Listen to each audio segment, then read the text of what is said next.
Hello and welcome to the JB&M Sports Fanatic channel. What's good with you? And so we've got the final couple of preseason games to wrap up week 2 here, and we've got the Saints and the 49ers here. And so both teams obviously very optimistic about this upcoming season. For the San Francisco 49ers, hey, they know what it's been the last couple of times. They were super close to winning the Super Bowl, but this year they have a little bit of chirping going on within, guys wanting new contracts and stuff like that. And then obviously Brock Purdy, can he take another step here? In which they certainly need him to. And as for the Saints, talking about a team that needs to take another step here, the Saints would love to go out there in a division that pretty much is viewed as pretty wide open there. And if they can just put it together offensively to complement what they're known for historically defensively, and then we'll see if this team could happen to be one of those sleeper teams that not a lot of teams are talking about this upcoming season. But that's all going to rest on guys like Derek Carr being able to really put this offense in motion. But right now, we've got Laney in the chat. We've got Mike in the chat. What's good with you? All right, so here we go. Kickoff on the way. San Francisco returning it.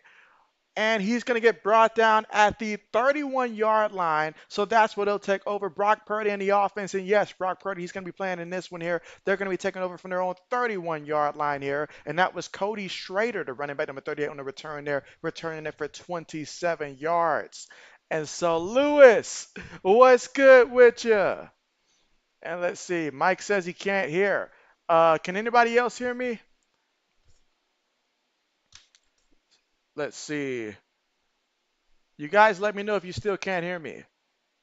Meanwhile, Purdy tosses it to the left side, and he's going to take it to about the 36-yard line and picked up 5 yards on the play. But yeah, chat, let JB know if you actually still cannot hear JB for whatever reason. Let me just make sure. Up.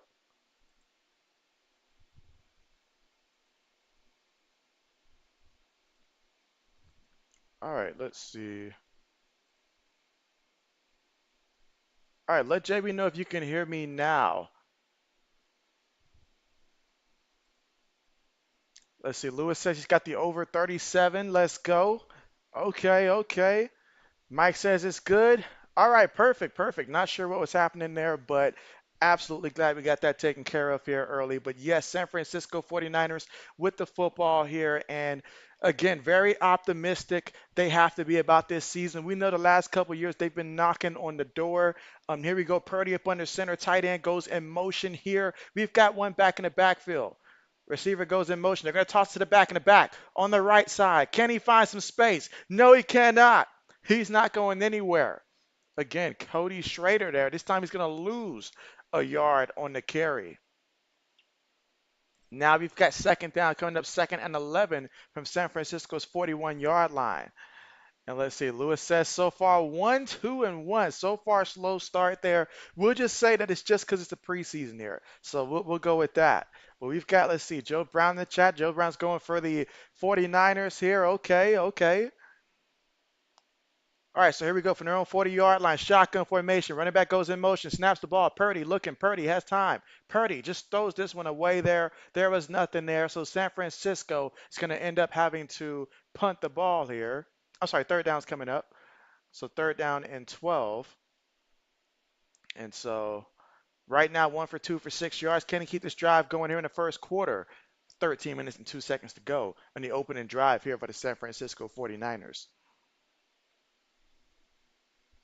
All right, let's see if I can go ahead and get the poll question up here.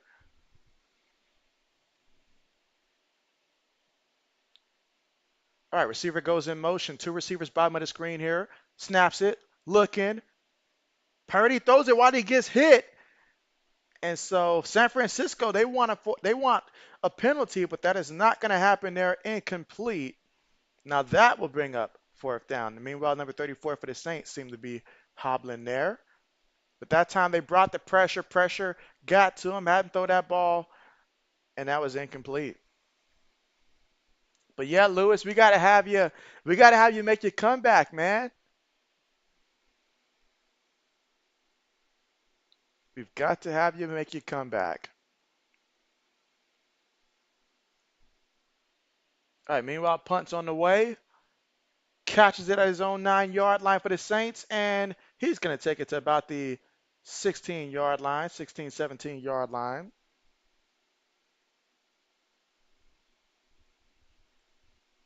All right, let's see what is going on.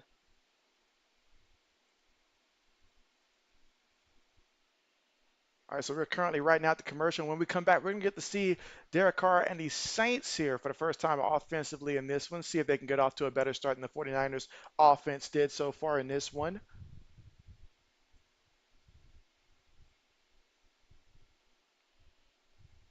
And again, this is concluding week 2 of the NFL preseason. So next week will be the final week of the preseason. And then we can start talking about regular season. All right, let's see what is going on.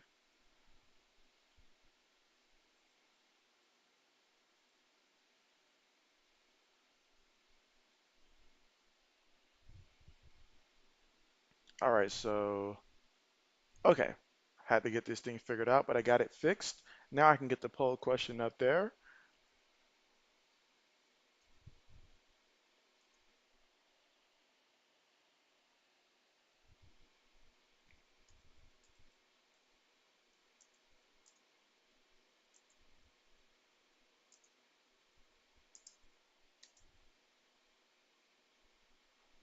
All right, let's see.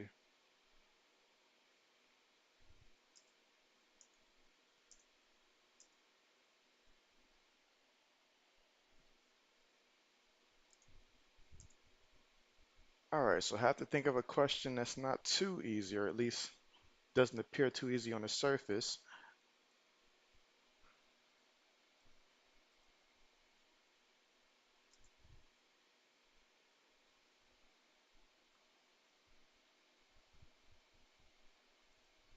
All right, so my poll question is now officially up. And who will throw for more yards this season? Will it be Derek Carr for the Saints, or will it be Brock Purdy for the 49ers? And be sure to cast your vote and let JB know where you stand on this one.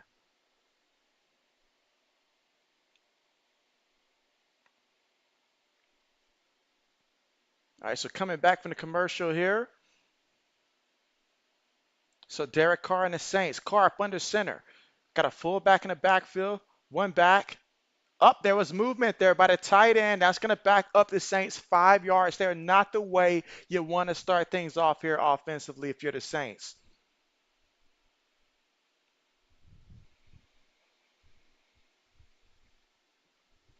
All right, so far we got 2 votes in, one for Carr, one for Purdy. Keep them votes coming in because I really want to know who do we think is going to throw for more yards this upcoming season. I can honestly see a case for both. All right, receiver goes in motion here. 2 receivers, got a tight end, got a fullback back in the backfield. They're going to hand to the back, in the back. Oh, look at him go all the way to the 20-yard line there. So nice pickup of 8 yards there. And do my eyes deceive me? I believe that's Taysom Hill back there. Wow. That is Taysom Hill back there. So you got to line them up in the backfield. They're just going to use Taysom Hill however they want to use him. And you know what? My man, he's just an athlete. I know when it comes to college football and stuff like that, they have guys listed as athletes, but he's just a true athlete. And you like to have those X factors. But here we go. 2nd and 3. Play fake. Derek Carr looking. Carr throws it. It's going to be completed, but was he out of bounds there? Was it a catch? If it is a catch, that's going to be 3 yards there to Chris Olave. But let's see again, Olave out of The Ohio State University. That time, bootlegged short pass, get the ball out there.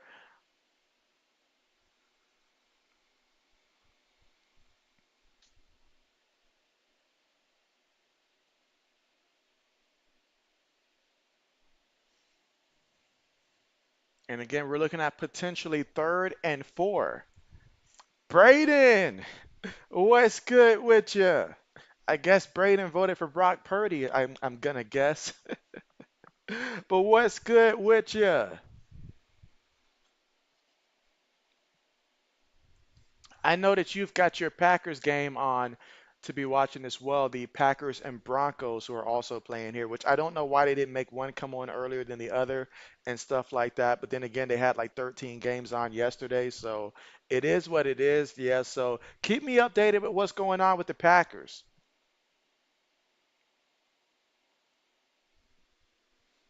Braden says watching the Packers versus Broncos and Bo Nix looks good, and so I'm not surprised. Not surprised at all, actually. Now, Bo Nix, he's someone that made a believer out of JB in terms of when he left Auburn. Because when he was at Auburn, I thought Bo Nix was straight up trash. I ain't gonna lie to you. But I seen the man go to Oregon, and Oregon convinced me they can bring out the best in anybody right now at the quarterback position, just about. So, I mean, the transformation that he made was on a similar level to what we saw with Michael Penix and stuff like that in terms of his transformation. So. But yeah, I mean, we'll see how that works out for the Broncos, honestly. But they certainly need for him to work out and pan out. But I believe in the kid. He certainly has the motivation, the skill set. So we'll see how that pans out for him. Again, it's still the preseason here, but I'm rooting for the kid. I am rooting for the kid.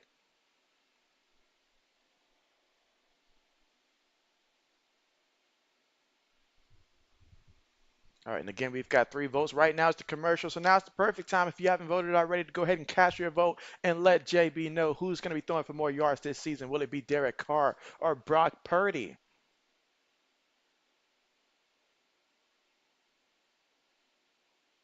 And again, part of what's going to help determine for Brock Purdy how many yards he's throw is again the situation with Brandon Ayuk and stuff like that. Do you guys believe that San Francisco's going to find a way to go ahead and give Brandon Ayuk his money? Do you guys still believe that he's going to be gone or maybe holding out to, I don't know, late in the season and stuff like that? How do you guys think that this whole situation with Brandon Ayuk is going to play out with? And let's see, Braden says his mobility and extending the play is really good. And so, oh yeah, and that's what you love. That's what you love. That's what you need, honestly, a guy that can extend plays. And let's see, Braden says Broncos up 3-0. Okay. But the defense still held them, didn't give up a touchdown. All right, so we're going to get ready to come back here from the commercial in this one. And the play stands. So they did challenge it, and it was indeed a catch for 3 yards for Chris Olave. Now we've got shotgun formation from their own 22-yard line. Gets the snap out of the shotgun. Carr in the pocket, throws that one short. And the back just splits defenders there, picks up 2 yards. That was the best he can do there. Carr was feeling pressure. So fourth down coming up. And that was Campbell Sr. and Odom there on the tackle, making sure that Williams did not pick up the first. In the zone. I tell you what, Enzo, you're like my new Adam Schefter because a lot of times now when I see that you're talking about something, this is stuff that I just haven't been paying attention to lately. And so I'm getting half of my news now from seeing you on IG. So keep it up. You are definitely putting in the work. And let's see, Enzo says, yeah, and Debo will be gone next year if they sign Ayuk. And so honestly, if you're choosing between the two, I know who JB would choose, but who would you guys choose if you can only keep one and you go to San Francisco 49ers? Is it Brandon Ayuk? Is it Debo Samuels? You guys let me know. And the Zoe says Carr is a bum. I personally feel like Derek Carr, I mean, if he goes out there and struggle, I definitely feel like Spencer Rattler's a guy who can be, this year's rookie quarterback that was drafted later in the draft that comes in and perhaps, takes over the job, whether it's due to injury, poor performance, and stuff like that, whatever it is. I could see him getting a chance or either just being eliminated from the playoffs. Meanwhile, Purdy out there trying to make something magical happens here, and he throw a pick? Oh, he almost threw a pick. He almost threw a pick. He better send that guy a thank you card there because I've been hearing a lot about Brock Purdy and camp and stuff like that, trying to be Houdini back there. But if this is the new version of Purdy that we can expect, I mean, look at him. Clearly, he's out here trying to make a play. He says, I want to prove I deserve that money. But man, that's not how you do it. That's not how you do it.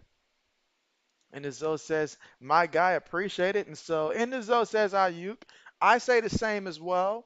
Even though I do appreciate the flexibility he gives the 49ers, that's not going to work on my team.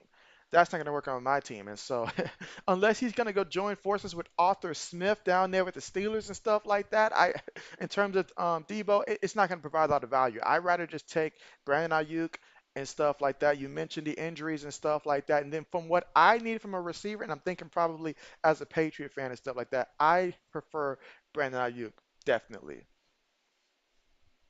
Definitely. All right, but here we go. 3rd and 8 coming up. Again, first quarter, 10 minutes and 15 seconds to go in San Francisco. Can they keep this drive alive? Snaps the ball from the shotgun. Purdy in the pocket. Purdy feeling answer. He's on the move. And he's just going to step out of bounds. They're going to credit that as a sack for Carl Granderson. He says, I'll take the sack. And let's see. And the Zoe says, would you resign Brock if you were San Francisco? Honestly, in the Zoe, I feel like I would. I feel like I would. Simply because the only way that I would not is if, like, I remember in San Francisco really seemed like they were a destination for Tom Brady, although year after year it never panned out and stuff like that. But Brock Purdy and stuff like that, as long as he's not asking to break the bank, I don't know who you could bring in to San Francisco realistically that would be better than Brock Purdy right now and stuff like that is what I'm saying. And I feel like after this year, that window is going to get a lot tighter anyways. But realistically, I don't know how you would bring in someone better than Brock Purdy.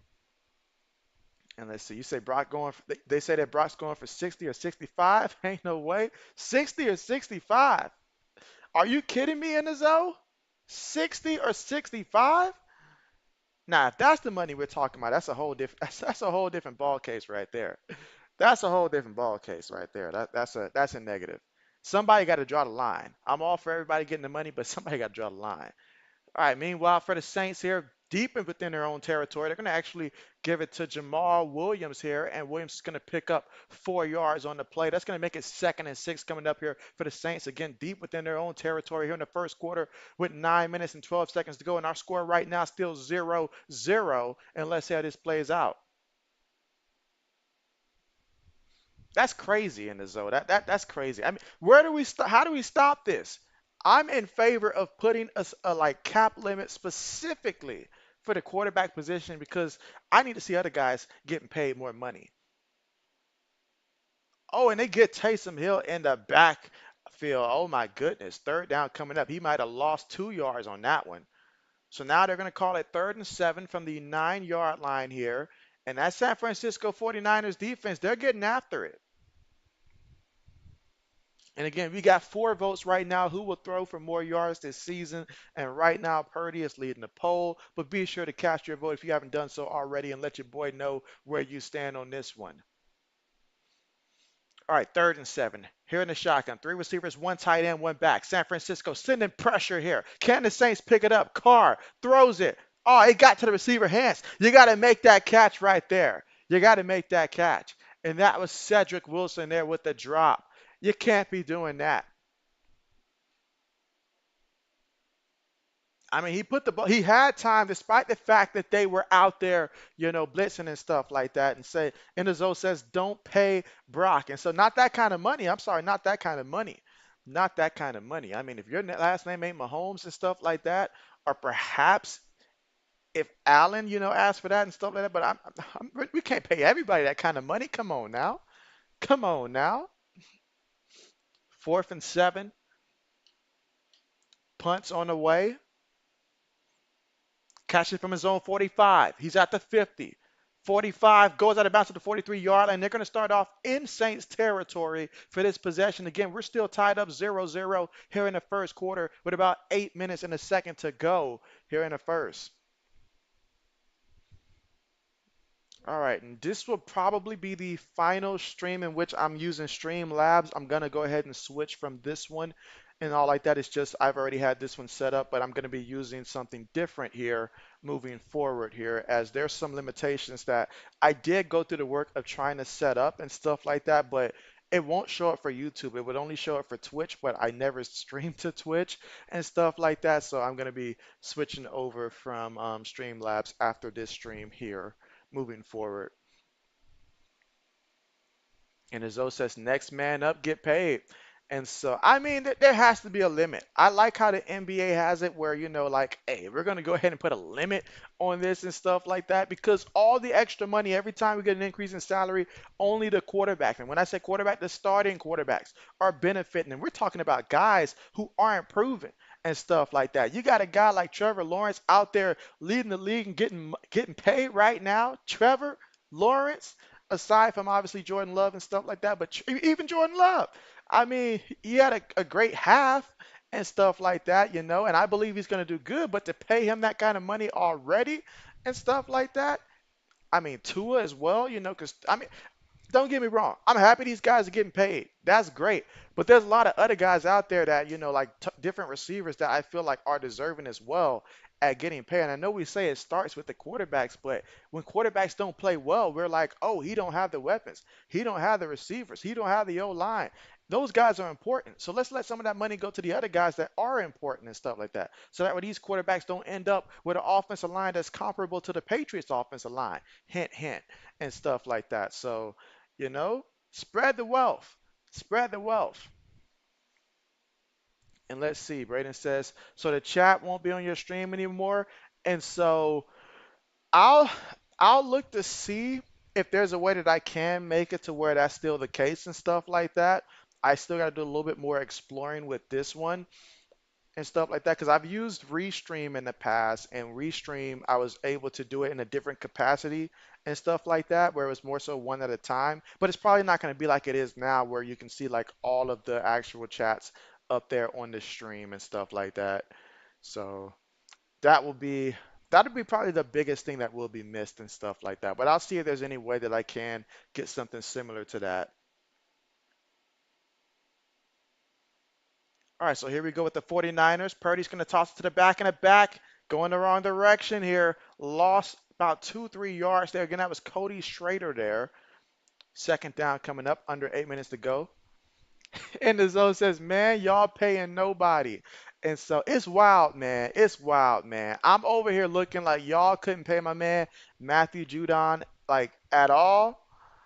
And so man, let's see. And the Zoe says, why you don't like StreamYard? And so I'm actually going to be using StreamYard, but I'm going away from using Streamlab and stuff like that because I'm currently using Streamlab, which I mean, if I was a gamer, this is probably better if I'm streaming on Twitch and I'm doing gaming because I can see the comments up here. And if I do any type of gaming content or something that I feel like this would be appropriate, then I'll probably use this because it's pretty much free and stuff like that. But I'm going to be returning to using StreamYard actually moving forward. I just feel like if I in the future, want to have guests and stuff like that come through, it's just going to be an easier process and stuff like that. So, and there's a lot more things that I can use that I can't use here. So, yeah, so that's going to be the switch there in an effort to see if I can make the channel look a little bit nicer moving forward.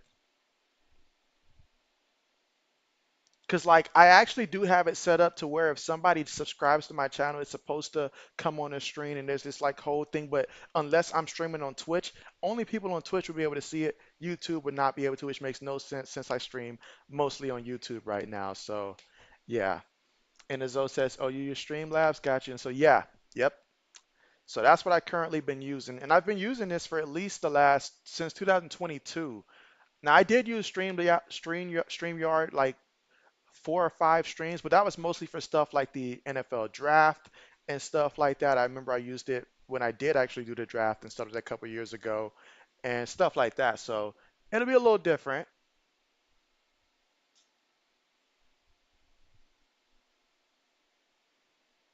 All right, punts on the way.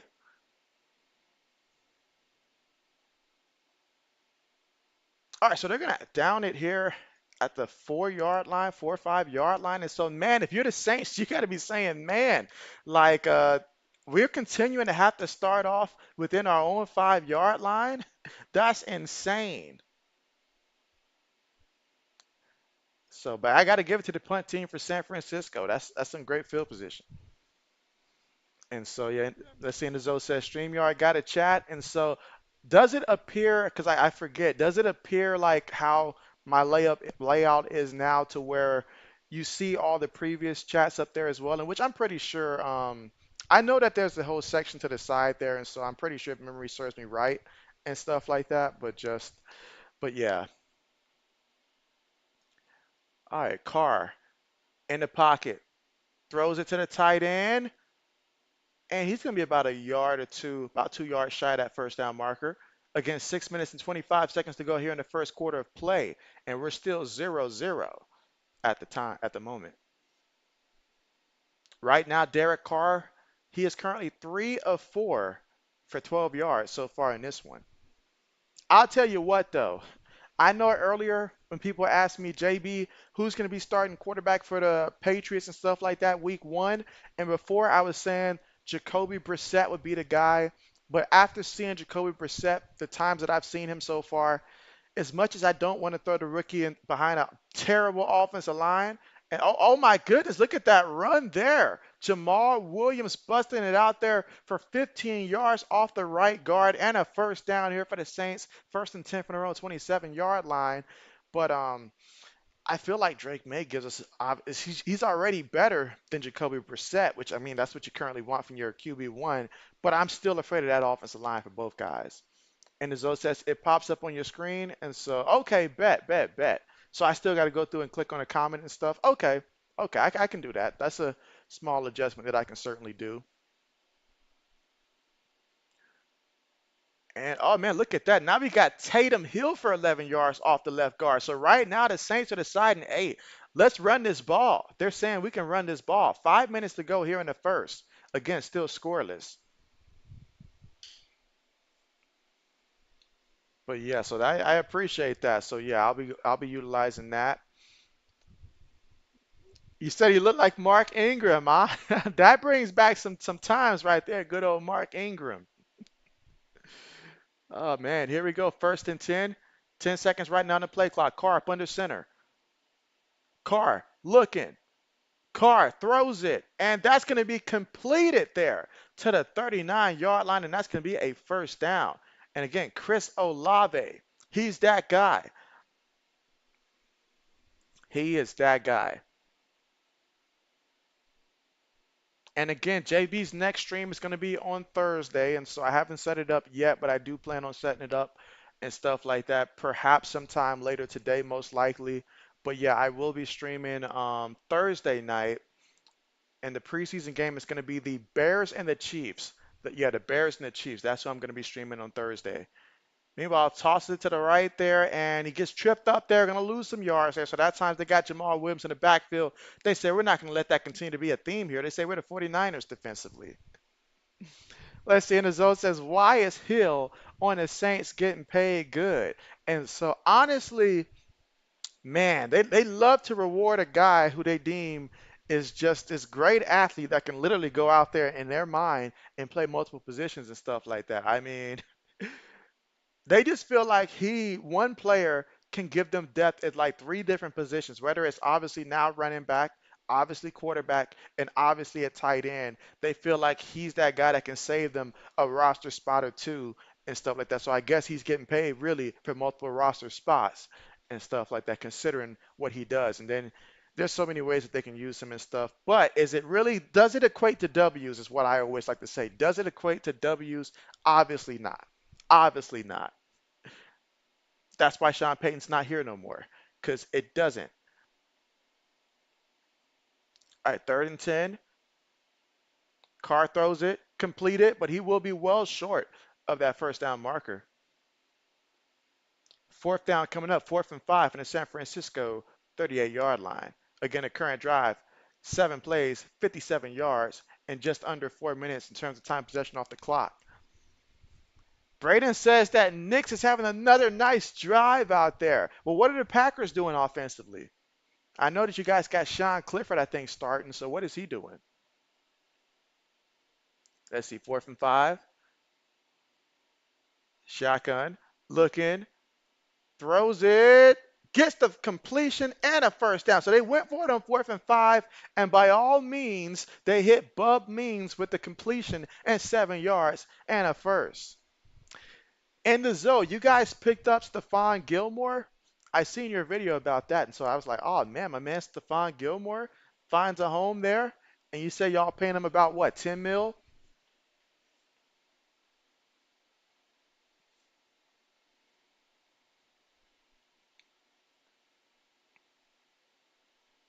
All right, first and 10.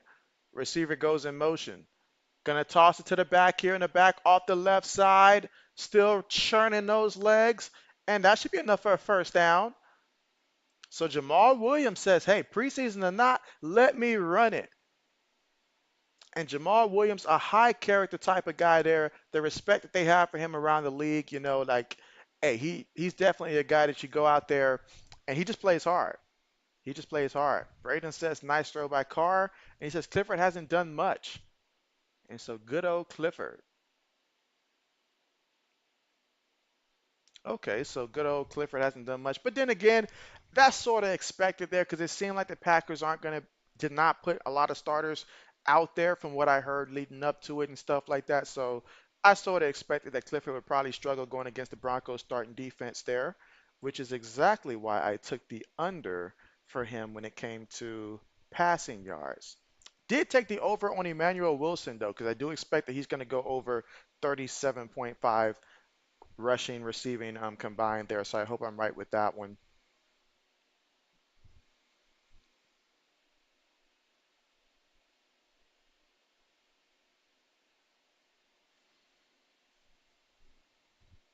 But I tell you guys what, the first college football stream will be next Saturday. So I can finally start talking college football with you guys. I'll be streaming that Florida State and Georgia Tech game and stuff like that. And JB's considering doing a doubleheader next Saturday and stuff like that. So I'll set up my regular streams and if we get like a good amount of views and stuff like that during that stream, then I might set up a doubleheader, and I'm eyeing that. I think it's Nevada and SMU game as a second option.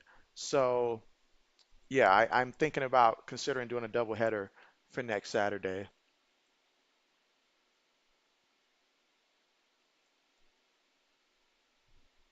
And if there's one thing the views are telling me, I'm not sure the views are telling me that everybody is not enjoying the Thursday matchup specifically, or if they're just not showing up because it's my team. But there's like a big drop off for like the Thursday games when I stream the last two and stuff like that. But the Hall of Fame game was good, but then again, that was, the only football game there. So I'm still eyeing that. And if the Thursday night games turn out to be like a night that's not really producing, then I might just switch it up for another night and make it like another college football night. Because obviously for the NFL, we're going to have our Sunday games, going to have our Monday night football games. So I'm thinking to add Tuesday for some type of college football during that day, either Tuesday and stuff like that. But still doing that. And let's see. Braden says, get to see DJU play. And he says, touchdown Broncos. All right, but here we go. Saints on their own 19-yard line in the shotgun. Gonna give it to Hill, and Hill off the left guard. Gonna pick up 3 yards on the play. He's got 4 carries for 21 yards so far today. We're under a minute to go here in the first, and we're still scoreless right now. But the Saints with the football again. Derek Carr, 6 of 7 for 43 yards. They have a 10-play drive currently here, and let's see if they can continue to add to it right now, and maybe perhaps even score before the quarter's over. Let's see. Two receivers bottom of the screen here, multiple tight ends, one back shotgun formation. Snaps it, throws it, gets the completion there. Again, Chris Olave with another catch here for the Saints. Again, Chris Olave, I expect him to have a big year this year. He is that guy. And if Derek Carr can stay healthy, that's even going to help him even more.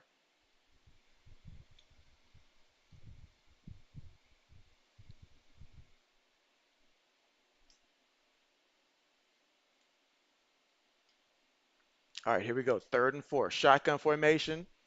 And that's going to take us to the end of the first quarter here. So at the end of the first quarter, still scoreless right now. But when we come back, it's going to be third and four right now at the San Francisco 15-yard line. And we're going to see if the Saints can cap it off for so far 11 plays for 80 yards and 6 minutes and 31 seconds in terms of time of possession off the clock. Braden says they're doing more college football games on Friday this year too. That could be a stream option also. And so, yep, a lot of options this year. Let's see. Mike says, we want Rattler. We want Rattler. And so, yes, soon we will get that, Mike. JB's not going to lie. I am looking forward to seeing what Spence can do here at the NFL level. I do want to see that. Again, you guys know that he was one of those guys that public enemy number. He probably wasn't public enemy number one, but he was certainly in that top five for JB. But now we have made amends, and I am one of his supporters now. So yes. But again, currently right now at the commercial, but we got 8 votes right now, and Brock Purdy's currently leading the poll. Again, continue to cast those votes. Let JB know who's going to throw for more yards this season. Will it be Derek Carr or will it be Brock Purdy? But yes, Mike says he's getting tired here. He wants to see Spencer Rattler in the game. How many games do y'all think the Saints are going to win this year? Type that in the comments. How many games do you guys anticipate the Saints will win? And also, where will they finish in their own division? Again, a division in which honestly I feel like the Saints are a contender. Obviously, the Falcons and what they've done, they've got to be, a strong contender as well. Cannot forget Tampa Bay, with Baker with another year. Can Baker take that next step with this Tampa Bay team? And then Carolina, talking about taking next steps and stuff like that. I know that Bryce Young didn't have the rookie campaign that he wanted and stuff like that, but the Panthers, they were very active in free agency. That they were. Now, were they guys that's going to change life? We're going to have to see. But they were active.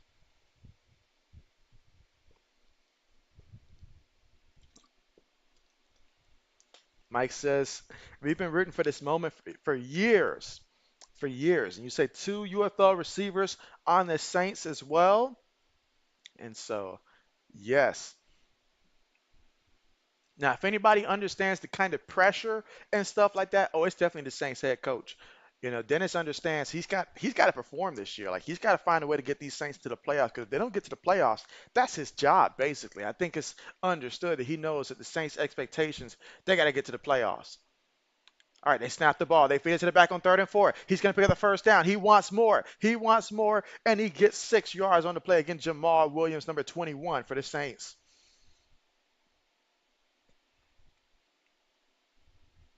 So a fresh new set of downs to work with here, getting closer and closer to that end zone here for the Saints. And what a drive it is so far in this one, a 12-play drive, 86 yards. Can they keep it going?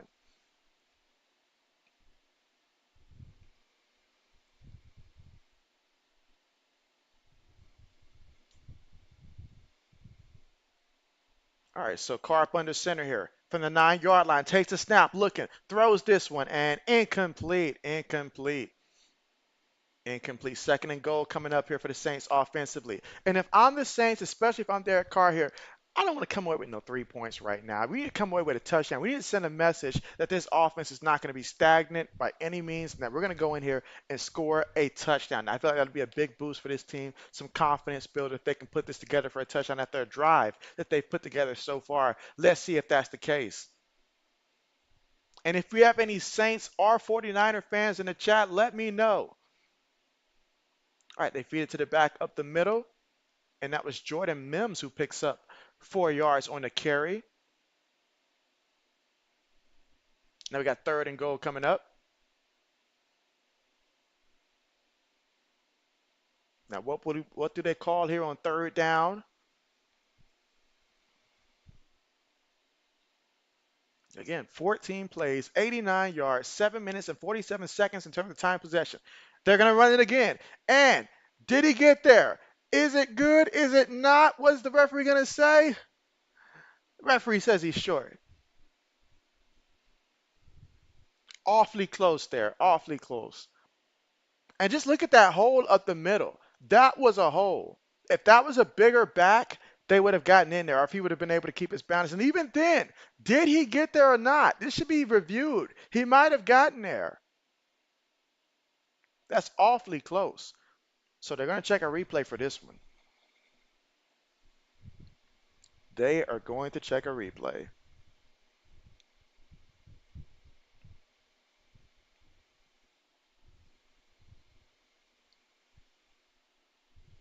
All right, so as they check this replay here, and let's see, just looking at it, by the time his knee actually hits the ground, I think it's going to be a touchdown.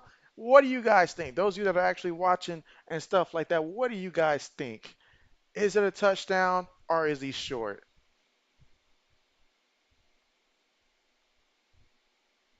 Yeah, because when I do my live streams from here and stuff like that using Streamlabs, I can't actually see myself and all like that. I have if I go to view myself, then it's harder for me to actually see the comments and stuff like that. Because little box that they have is just it loads very slow and it's always behind me and stuff like that. So I have a different box open so I can see the chat specifically. So I don't get to look at myself when I'm talking to you guys and stuff like that. So that's gonna be one of the things I am looking forward to is actually being able to see myself on the screen as well as I talk with you guys.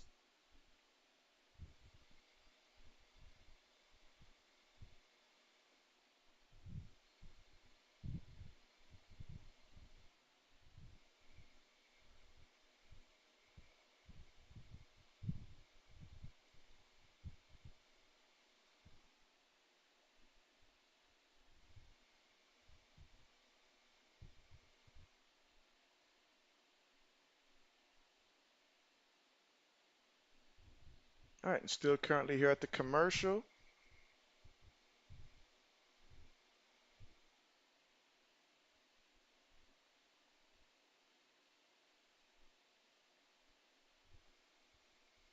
Let's see. Mike says receivers are Nakoa brother and Thomas starting. So yes, and Kirkland.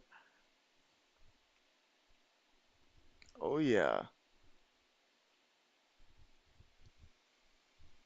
You said linebacker Michael Starr. What number, Mike?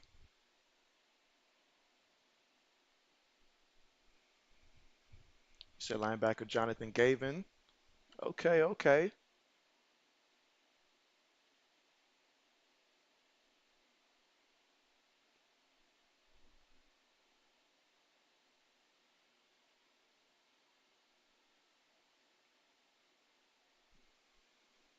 And let's see. You said who is most likely to make the roster poll question UFL quarterback? And so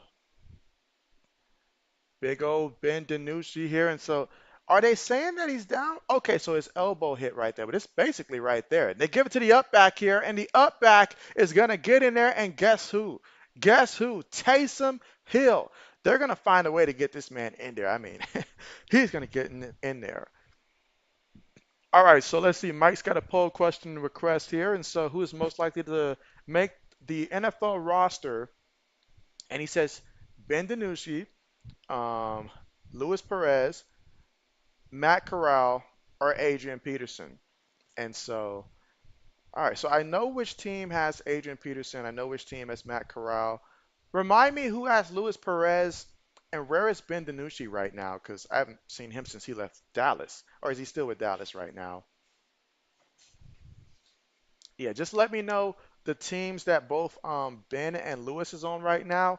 Then I'll set up that poll question there, Mike.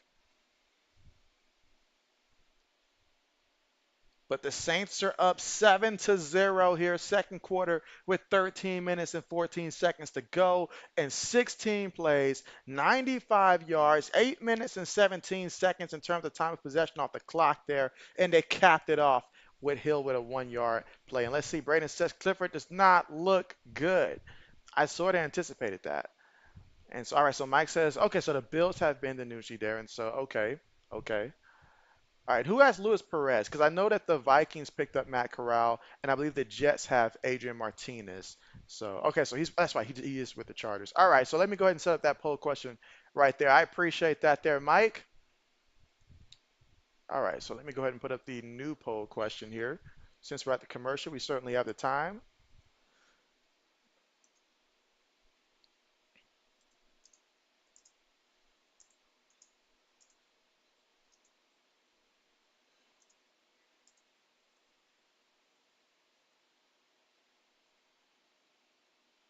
Okay.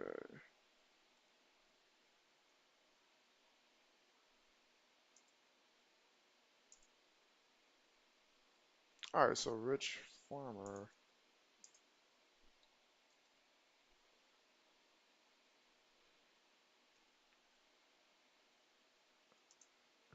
And again, setting up the poll question here.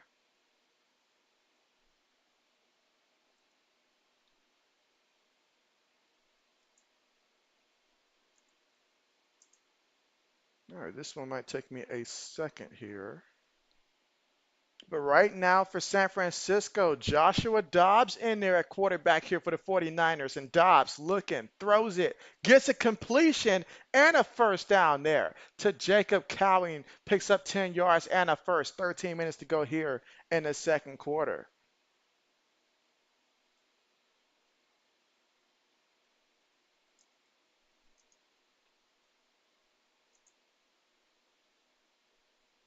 All right, and then let me add two more options here.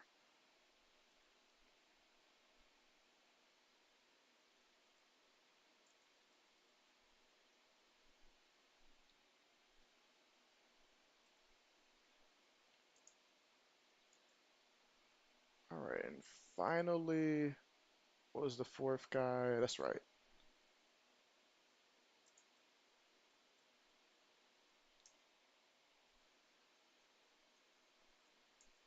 All right, let's see. All right, so that should be it. All right, so poll question provided to us by Mike, aka Mad Chatter. And let's see, Braden says Emmanuel Wilson looks good though, and so that's great news. That's fantastic and welcome news right there. I did take the over on his number prior to the game, so I need him to get to 38 yards combined rushing and receiving. Can he do that for your boy?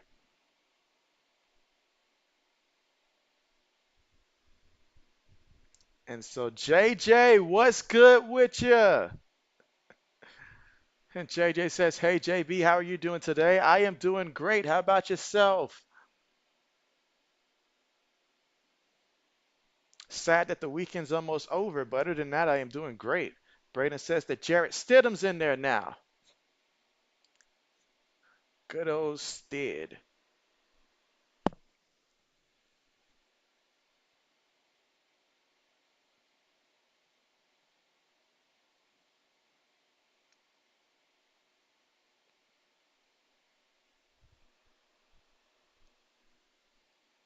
All right, so let's see what happens here. Again, 49ers here with the football.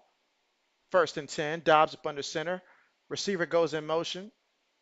Three receivers, one tight end, one back. Feeds to the back and the back off the left guard there. Picks up 3 yards on the play. Again, that's Cody Schrader again. He's got 5 carries for 6 yards in this one. Second and 7 coming up here from the Saints 47-yard line. JJ says he's doing good. Let's see how the poll question is shaping up so far. So far, one vote for the poll question, and that's going to be Adrian Martinez. Be sure to keep those votes coming in here. Let's see, JJ says, JB, I can't wait for the NFL season. And so, yes, play fake. Dobbs throws it, complete it, and he's rumbling forward all the way to the 32-yard line. That was Cameron Latu, the tight end number 81, picked up 15 yards on the catch, tackled by Gay on the tackle. But yes, I mean, once now that we're concluding week two, we know that week three is going to be a tough one because there we have to watch many of the guys who probably aren't going to either make the roster, probably not going to be playing that much and stuff like that. But after that final week, oh man. Meanwhile, what a carry here off the left side, but there's a penalty. There is a penalty again here in the second quarter with 11 minutes and 4 seconds to go.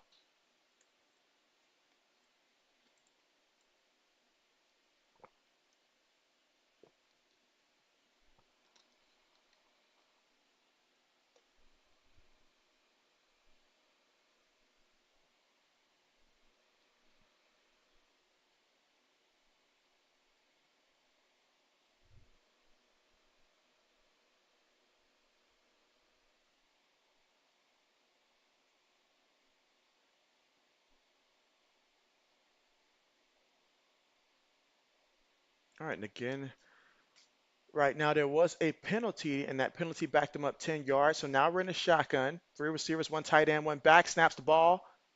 Got hit while he threw it, but got the completion there to the back, and that is going to be a pickup of 5 yards on the play. It's going to make it now second and 15 coming up from the Saints 37-yard line.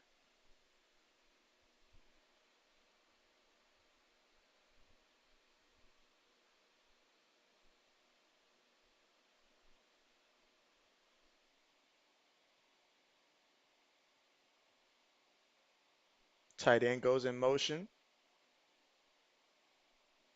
Snaps it, quick pass. Dodges a couple guys. Dodge throws in a block there.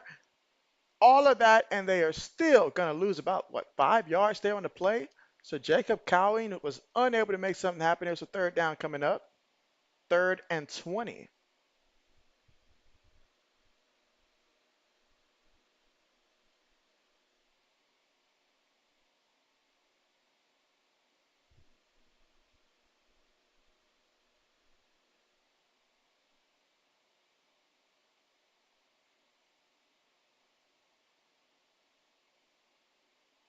All right, so here we go. Shotgun formation. Dobbs looking, throws it, completed, and gets brought down at the 29-yard line of the Saints here, but he will be definitely short by about 7 yards. But he did pick up 13 yards there on the play.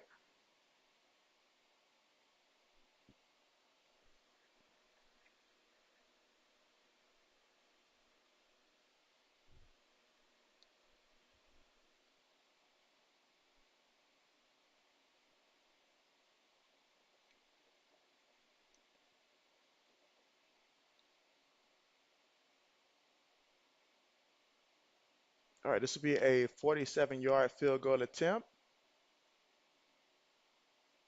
Kick is on the way, and the kick is good. So tack on 3 points right there for the San Francisco 49ers here in the second quarter with 8 minutes and 40 seconds to go. And our score right now, Saints 7, 49ers 3. Joshua Dobbs so far 6 of 6 for 48 yards through the air. And so CMC 23, what's good with you? CMC says, let's go Niners here. And so tell me, CMC, how are you feeling about the San Francisco 49ers? Is this the year this year? And what can we expect from the 49ers? And so But yes, currently here at the commercial. And again, that was Joshua Dobbs that got in there for the offense. And they were able to put together a nice drive there. 9 plays, 41 yards, about 4 minutes and 34 seconds off the clock on that drive. And ultimately came away with some points. Wasn't the touchdown that they wanted there, but 3 points nonetheless is points. So now we have both teams on the scoreboard here.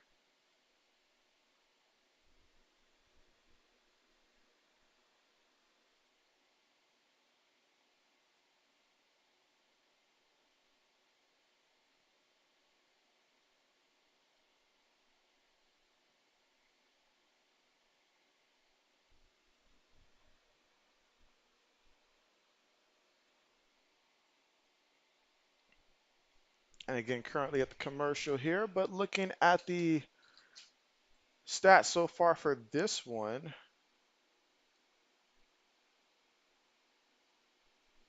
let's see. JJ says, I don't know about the 49ers and Brandon Ayuk's relationship. Well, tell me. Everybody in the chat, definitely let me know how are you guys feeling about this whole Brandon Ayuk situation when it comes to the contract and stuff like that. How concerned should we really be? Is this a situation where, A, you feel like the 49ers are going to find a way to make it work because they're the 49ers and stuff like that? Or do you guys really feel like, hey, I know that we've had the whole, conversations about him being traded, but will they actually trade Brandon Ayuk when they feel like they're this close to winning a Super Bowl? You think about where they were last year, the talent that they have. I feel like you got to keep that window open and stuff like that. But what do you guys think? Because the man wants money, but we know when you have a team like that, it is not easy to pay everybody.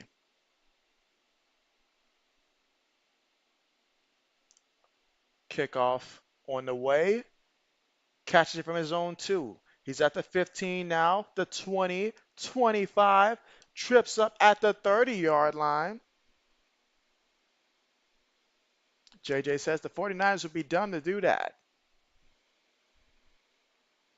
He says there's literally no way that you do that.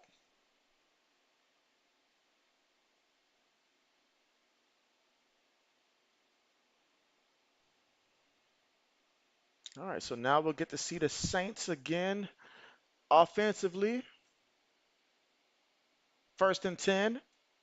And Spencer Rattler throws the football here and picks up a nice gain of about, let's see what they mark it, about 6, 7 yards there on the play. Got it to St. Brown on that one.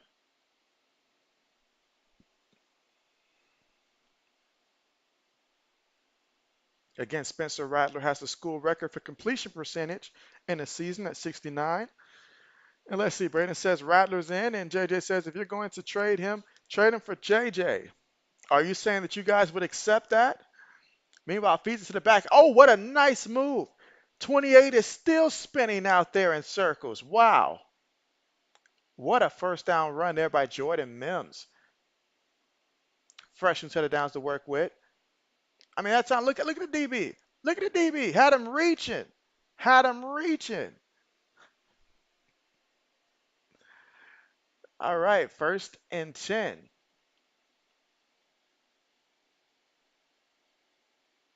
Rattler up under center here.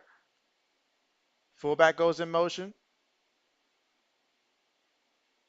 Gives it to the back, and that's going to be a pickup of 2 yards on the play. So 2nd and 8 coming up from the Saints 45-yard line here in the second quarter with 7 minutes and 15 seconds to go right now. Saints with the football. They currently lead this one 7-3, but they're looking to respond. As last time out there, the 49ers were able to kick a field goal. So let's see if the Saints can respond. Now it's Spencer Rattler in there at quarterback. JJ says he doesn't know. He says he don't know if he would actually accept that. All right, 2nd and 8. Oh, they're bringing the pressure. Rattler. They got him. They got him. Did he lose the ball? Did he lose the ball? Who has it? They are fighting for that football.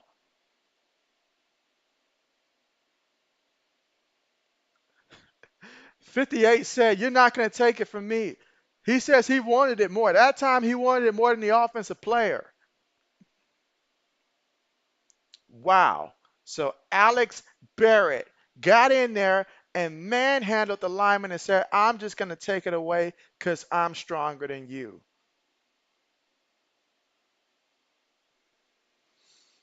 Wow.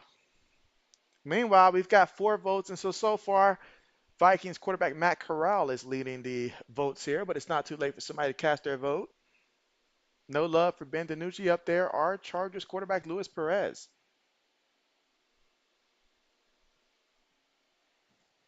All right, so now San Francisco with it. Joshua Dobbs in the pocket, loads it up, and he throws it short for a pickup of a yard there. That time he winded up. I thought he was about to take a shot there, but he said, nope, nope, nope, gonna keep it short. Gonna keep it short.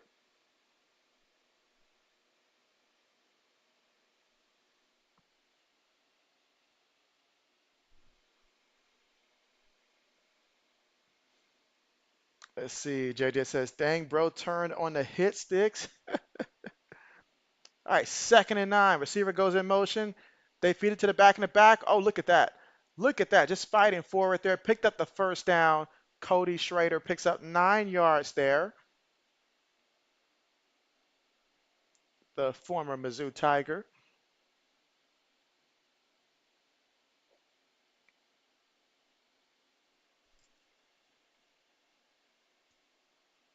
So now fresh new set of downs to work with here in the second quarter with about 5 minutes and 42 seconds to go.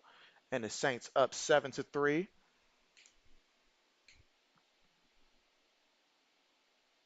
Tight end goes in motion. Dobbs throws it. Gets the completion. Oh, no, no completion there. No completion there. He got separated from the football immediately. So they're out there sticking with 5 minutes and 26 seconds to go here before we reach halftime. Yeah, excellent job there by the DB to just knock that one out. Excellent job. All right, so we got 5 votes in this time here. Okay, okay, okay. So, okay, more votes coming in. Keep it coming.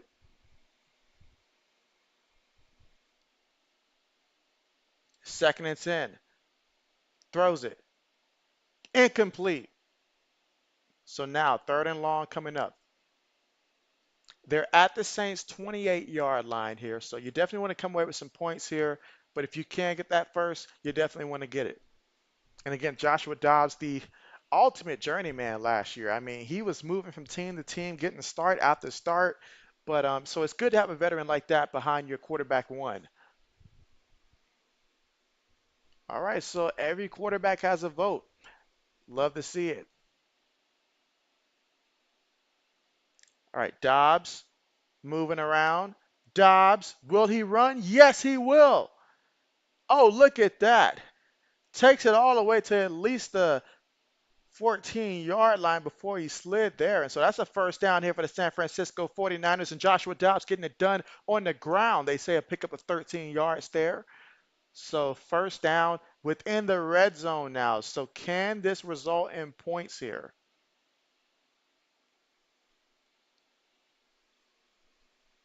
Braden says Clifford just threw a nice pass. Oh, word? How many yards did he pick up? All right, here we go. First and 10. Play fake. Looking. Throws it. And now he's going to churn upfield here.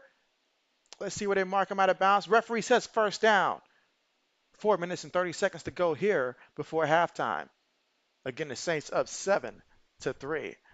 RC in the building. What's good with you? What's good with you? RC says, JB, who are these people in the poll? These people, again, Mike presented this question here, but they're former UFL quarterbacks and stuff like that. And we're trying to see who's going to actually land on an NFL roster here of these former quarterbacks. Again, both Matt Corral and Adrian Martinez were quarterbacks on my Birmingham Stallions in the UFL. And so more so familiar with those two. If I had to cast a vote, I think realistically, Matt Corral first, perhaps Ben DiNucci. I don't know if there's who's the other quarterbacks there, but I think he would have a shot. And I could see an outside shot for Luis Perez as well. Now the Jets are Adrian Martinez. I feel like that's a bit of an uphill battle there. RC says, JB, I'm about to change my name, bro. Have fun with it. Braden says 8 yards.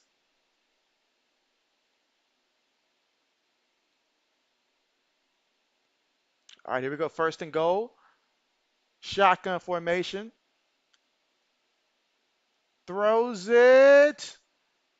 Incomplete. Incomplete.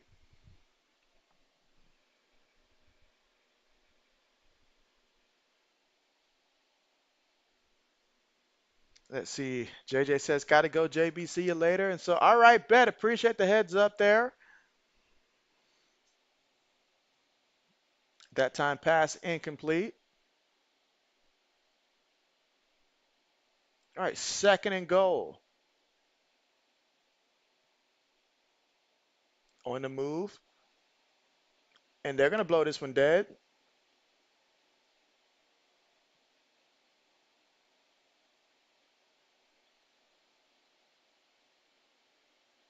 And that's going to be because of a false start. So you hate to see false starts, but especially when you're already moving in the right direction. JJ says, don't worry, I'll be back. And so, bet we look forward to it. We look forward to it.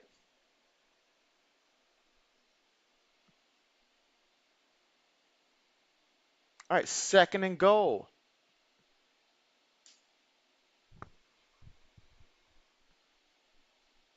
Throws it, and that is going to be completed. He's going to get brought down there. I mean, he was mauled on that one. We picked up 8 yards there. And that's Rajon Wright with the reception there. Picked up 8 yards. Now we've got third and goal from the Saints 6-yard line. So far in this drive of 8 plays, 32 yards in about 4 minutes in terms of time possession off the clock. But can they cap it off in the end zone? That's what we want to know.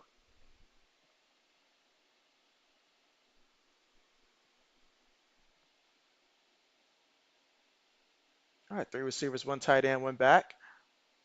Dobbs in the pocket, moving around, skeets away from one guy, still looking, turning on the jet, stop, throws it, and it's incomplete. Just fired that one back there, but incomplete. So fourth down coming up. Cody Schrader was the intended guy.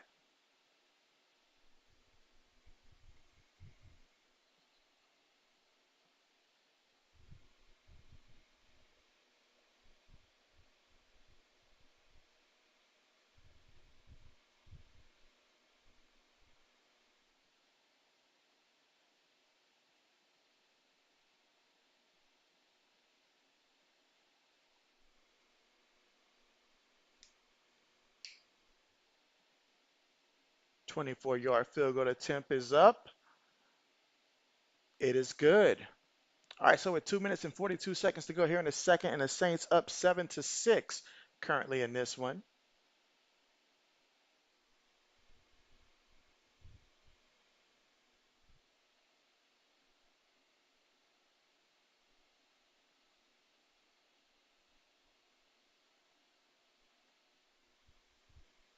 Let's see, RC says, JB, I'm looking for a name that's again gonna get me record-breaking watch hours, world-shattering subs, and groundbreaking views. What name should that be, JB? And so, oh man, I mean, perhaps the RC Sanity, I guess. RC Sanity Insanity Views Against the World. Something like that. Or the RC Sanity Iowa Hawkeyes versus the Big Ten. I don't know. There's a reason JV's only had one name.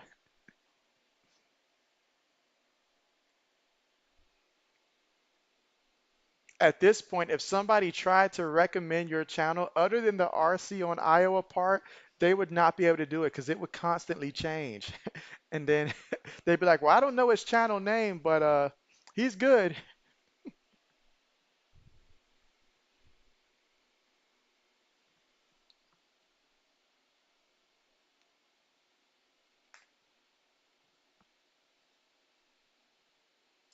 All right, so our score is Saints 7, 49ers 6 with a pair of field goals. We'll get to see what Spencer Rattler and company can do with 2 minutes and 42 seconds to go here before the half.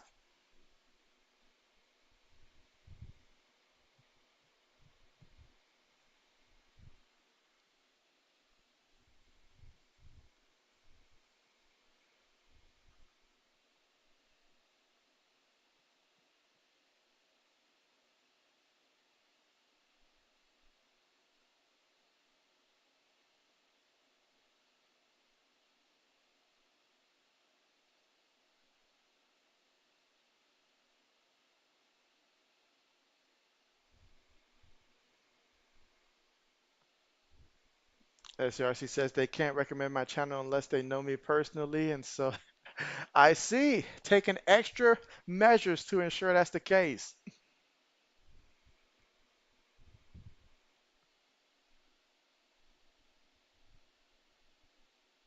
Kickoff on the way. All right, no return here, so they'll take over from their own 30 here. So now Spencer Rattler. What will he do here? RC says, or I can be JB the Buckeyes and Hawkeyes fan. LOL joking. And so they'll be like, who is JB? You're RC. Who's JB? All right, so Saints here starting off from their own 30-yard line. Again, they lead this one 7-6 with 2 minutes and 42 seconds to go here before the half. So we've got Rattler up under center. Gonna hand it to the back in the back. Gonna be about 2 yards shy of that first down marker. Second down coming up.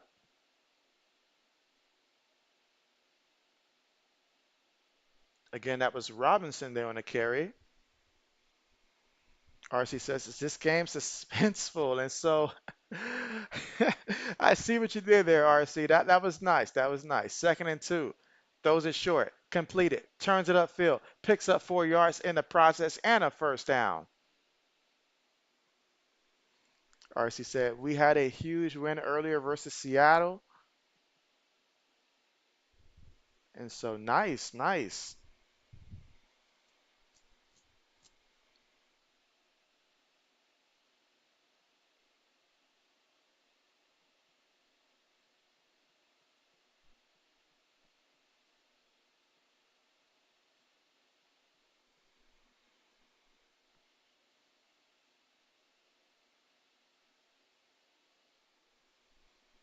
Braden says, Clifford just threw a pick. He just threw a pick. Oh no. Oh no. That's not good at all. Let's see, RC says Indiana Fever defeated the Seattle Storm. What was the final score of that one, RC? What was the final score in that one? And again, we're currently right now at the 2-minute mark.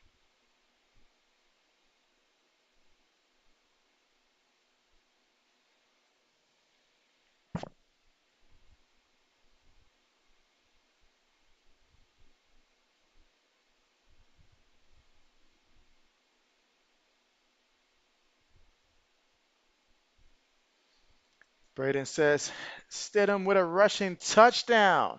And so Stead getting it done with his legs here. Okay. I guess he's been known to do that from time to time, I guess.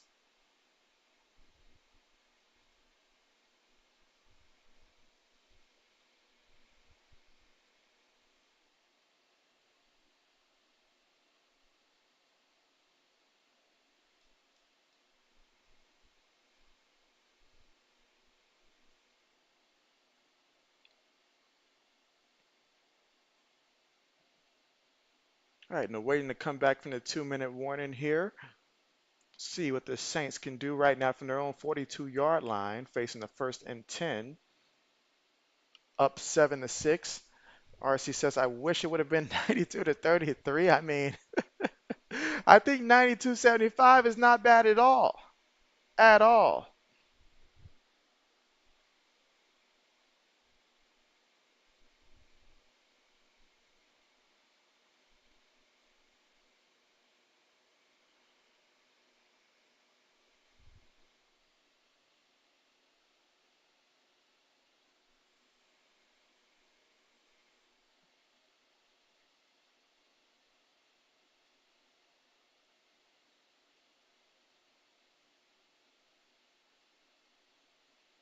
All right, here we go. 1st and 10.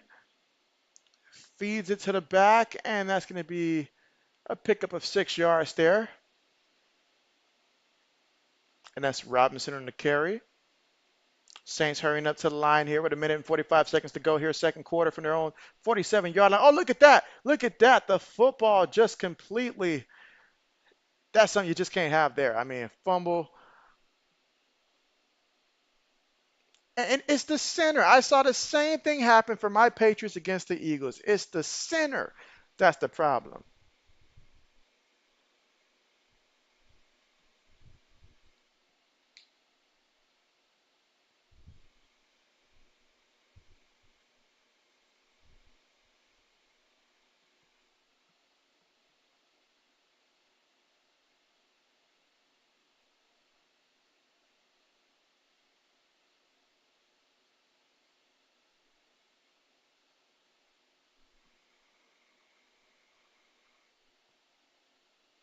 All right, so now we're looking at a 3rd and 16. Thanks to that mishap caused by the center. Gets the snap this time. Spencer on the move. Spencer throws it, gets the completion, but the running back just getting knocked around like a ping pong back there. It's just not going to produce a first here. 4th down coming up, 4th and 8 from the Saints' 44-yard line.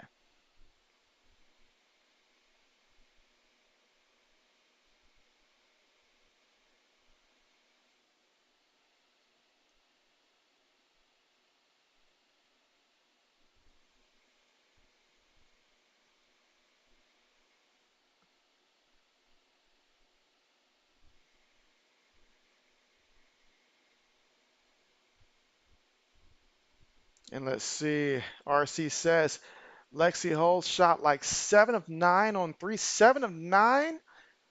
Wow, talk about being on fire. Yes, 7 of 9. That's impressive, RC. And you said Lexi Hull is a bench spark plug player for the Indiana Pacers, but shoot, shooting 7 of 9? I mean, talk about a spark. Wow.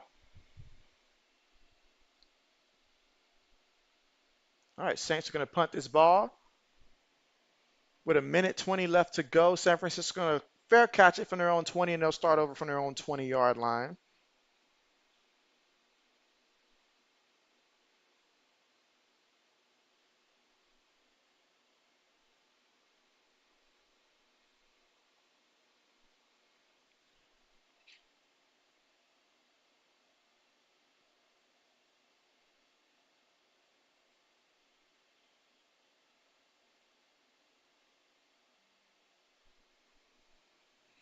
And let's see, RC says, or as I always say, Indiana and Louisiana. You gotta stop, RC. They're not ready for it. Meanwhile, completed there for 6 yards. They're hurrying up here. San Francisco again trying to make something happen with a minute left to go here before halftime. Now from their own 26-yard line. Throws it. Income. Maybe miscommunication. I don't know. I don't know. They say Joshua Dobbs is an extremely smart guy, but that time pass just completely. They were not in the same wavelength on that one. That was just bad. 3rd and 4 coming up.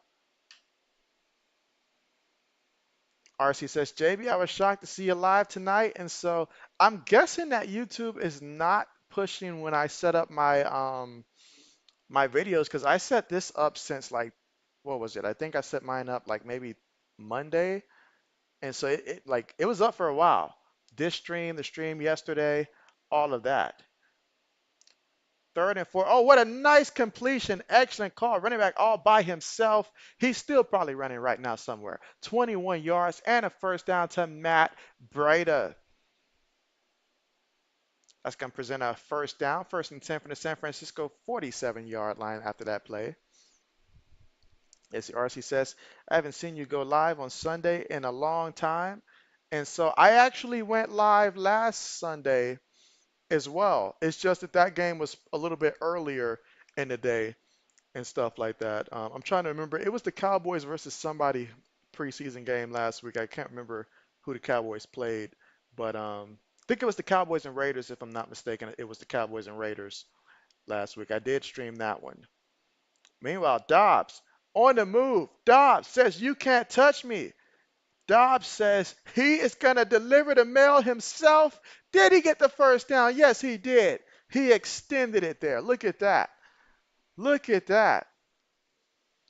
RC says, I've got 2 questions, JB. The first is, what do you prioritize when you have college football and NFL football you want to do, but say you don't want to stream on Saturday and Sunday both?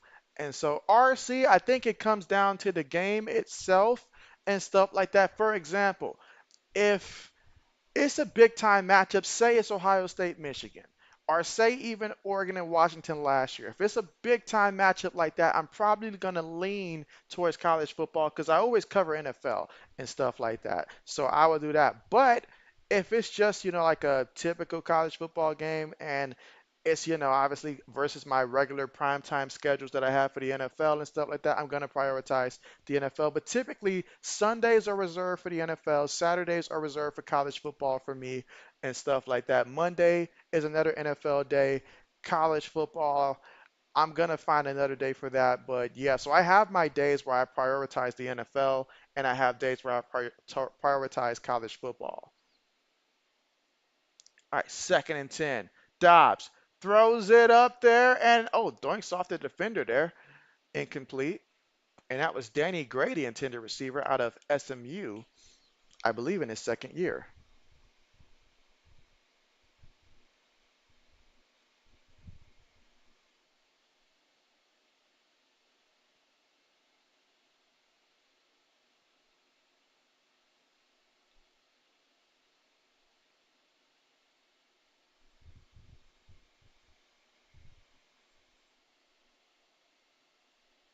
All right, here we go. Shotgun formation. 3rd and 10. Dobbs looking. Dobbs in the pocket. Dobbs going deep. And he has a man, and it's going to be completed there. That time he does connect with Jacob Cowing there for 38 yards, taking to the Saints 4-yard line. Oh my goodness, with 18 seconds left to go here before the half. Wow. Kenneth, what's good with you? Kenneth says, hey, my friend, how are you doing tonight? I am doing great. How about yourself? And he says that he's doing good. And he says tonight, he said it's FSU versus Georgia Tech this Saturday in Ireland. So yes, and your boy JB will be streaming that one next Saturday. That's right, Florida State and Georgia Tech. Of course, your boy's going to be streaming that one for week 0 of the college football season. I'm looking forward to it. I'm stoked for it. I'm excited for it. I am. And depending on how many views I get in that one, I might just end up making that one a double header to where I potentially pick up that SMU and Nevada one, but only if we get a good amount of attendance during the first game and stuff like that. So I'll see how that goes. But certainly that Florida State and Georgia Tech, your boy's looking forward to it. But here we go, 14 seconds here before the half. Current drive right now for the 49ers, 8 plays, 75 yards. And let's see if they can cap it off. Shotgun formation here.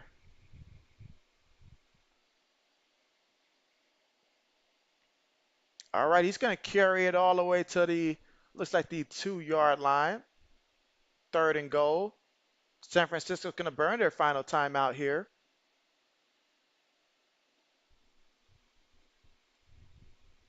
All right, let's see. RC says, question number 2. You said you used to have to sell tickets for women's college basketball back in the day and you couldn't pay someone to go. Looking back now, did you ever see women's basketball getting as big as it is now? And so, honestly, I didn't think it happened this soon and stuff like that. I really didn't. I thought that at some point in the future, yes, and stuff like that, just because the growing amount of actual like women's athletes, like at the high school level, college level, pro level, and stuff like that, and the interest it was bound to continue to grow and stuff like that. But did I think it was going to happen this year?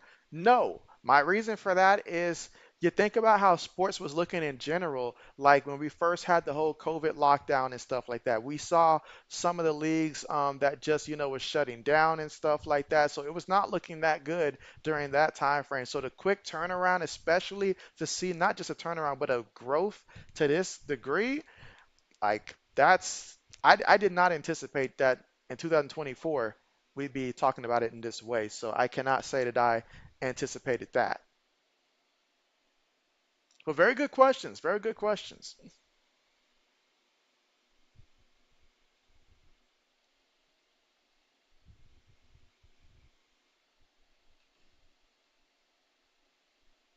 All right, so we got a final timeout called here by the Saints as well. Let's see. RC says, sorry, JB, but I had those two questions waiting for you. And so, hey, questions are good. Questions are good. JB loves questions. That is for sure. I've got a couple questions for myself for the Patriots with a couple areas and from this off season. So believe me, I understand.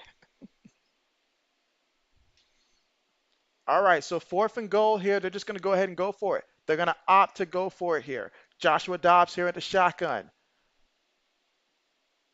Snaps it. Fakes it to the back. And oh, he kept his balance and got into the end zone. That was all Joshua Dobbs there. That time he had to make the decision. Do we keep it? Do we hand it off? He chose to keep it. There was a guy had to make him miss, keep his balance, extend with the one hand, and balance himself with the other. He did it all. He did it all. RC said, yes, these days, a casual or diehard man that usually wouldn't touch women's basketball will sit down to watch, and a lot that is due to Caitlin Clark and Andrew Reeves. And so, yes, exactly. But it doesn't stop there. It doesn't stop there. And so, let's see, RC says, the New England break tree. Oh, come on, Braden. Come on, Braden. Come on. There's no need for that.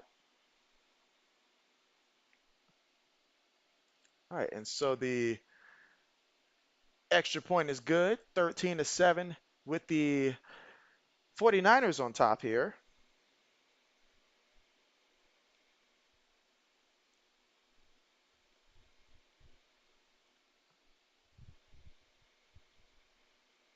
All right.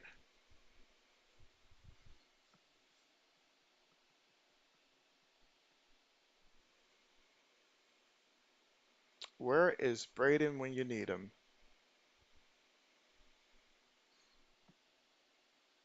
All right. So still technically 1 second on that clock.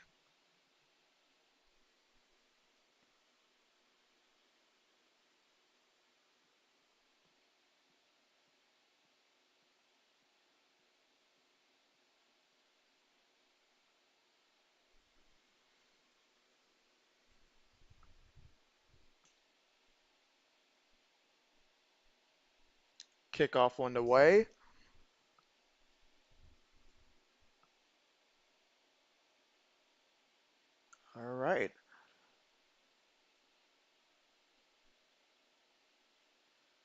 And again, just with 1 second here before we get to halftime, San Francisco on top right now, 13-7, thanks to Joshua Dobbs being able to run it into the end zone.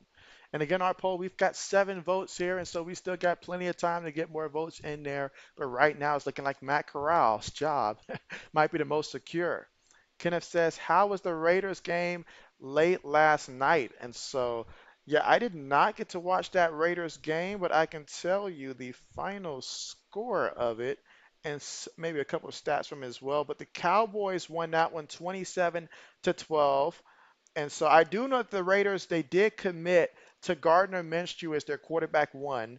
And so he's going to be the guy starting off the season for them. I'm not too surprised because I thought that, the 13 games he started for Indianapolis last year, I thought Gardner Minshew would end up being the guy over Aiden O'Connell just because, Gardner's got that, he's going to protect the ball. He's going to protect the ball for the most part. And he's got that gutsiness to him and stuff like that. And a team like the Raiders, they will respond to it. Would not be surprised if Aiden O'Connell does start some games this year at some point, but going with Gardner Minshew first, I felt like was the move there. I'm trying to see if there's any statistics that stands out here. Trey Tucker, he had 3 catches for the Raiders for 66 yards. Wilkerson had 3 catches for 35 yards as well. DJ Turner, 5 catches, 31 yards for the Raiders. Aiden O'Connell was 14 of 20 for 96 yards, 1 touchdown, 1 interception, while Gardner Minshew was 10 of 21, 95 yards, no touchdowns, no interceptions. Meanwhile, for Dallas, obviously Trey Lance, 15 of 23 for 151 yards passing, 1 touchdown, no interceptions. They've been taking a heavy look at Trey Lance this preseason. They really want to see the kid succeed and stuff like that. But the numbers just, I mean, with 15 to 23, 151 and a touchdown, not bad. Not bad. He also had 7 runs for 34 yards. And then Deuce Vaughn, he had 5 carries, 34 yards. Royce Freeman, 7 carries, 32 yards as well on the ground. Receiving wise, McMath, 3 catches, 54 yards. So that sums up that game in which the Cowboys did beat the Raiders 27-12 late yesterday. Let's see. RC says Chicago Skies are playing the Phoenix Mercury right now. And so, what's the score and what quarter are they in? Meanwhile, we're currently here right now at halftime. So, now it's the perfect time right now to talk about other stuff.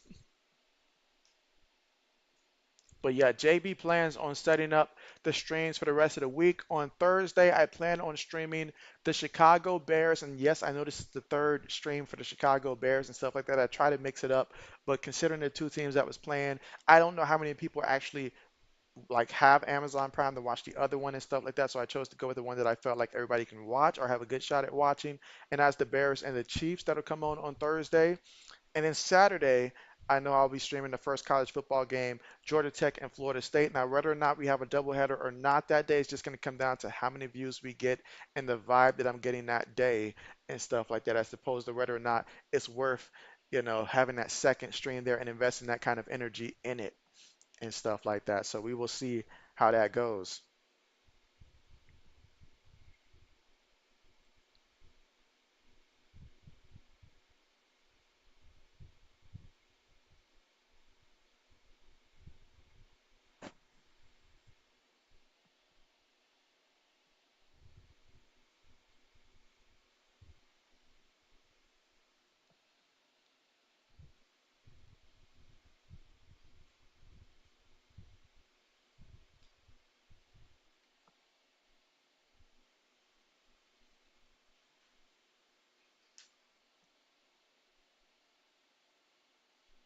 All right, and again, we're currently right now still at the half.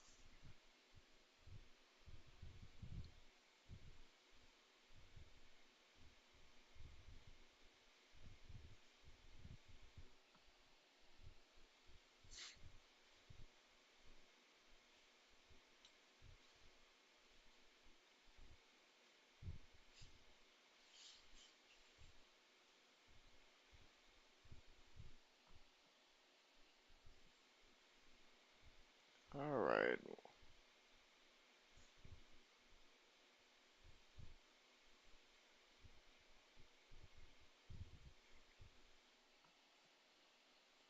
All right, so yeah, currently still at the half here. 49ers up 13-7. Again, Joshua Dobbs for the 49ers, 12 of 21 for 132 yards passing. He's leading passer and leading rusher as he has 3 carries for 25 yards.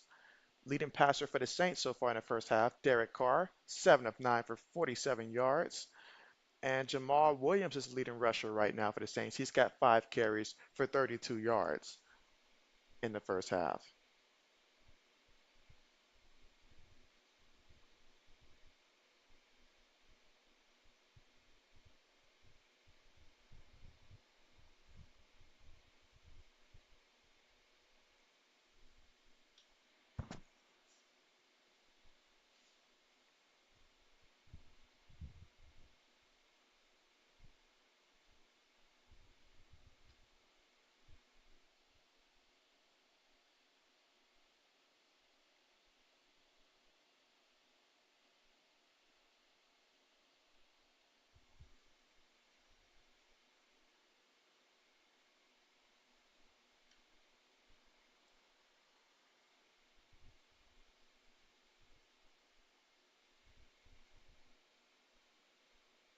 All right, let's see. So just awaiting the start of the second half.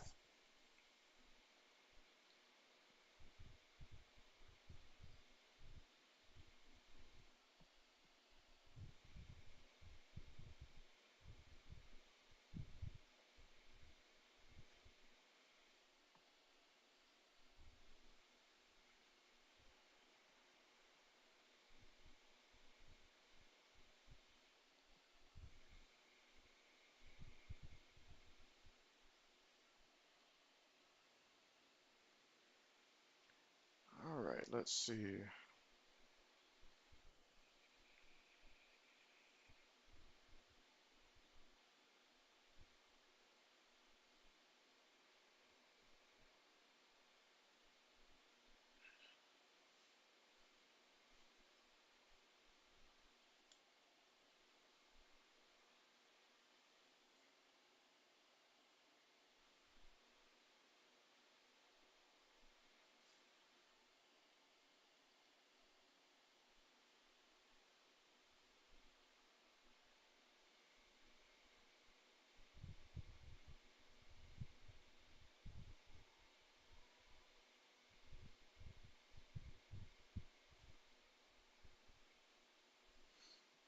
Let's see. Braden says that Michael Pratt will play in the second half.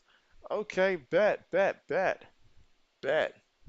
Your boy's over here just checking some numbers and stuff like that. And I took Zach Caloris for the Winnipeg Blue Bombers under for passing, and he's actually over by a couple yards. And so I'm like, dang.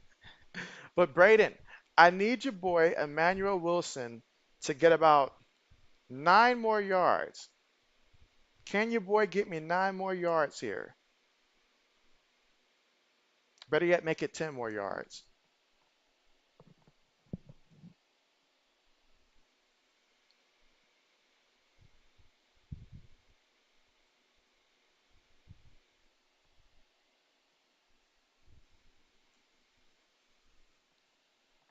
But again, still here at halftime.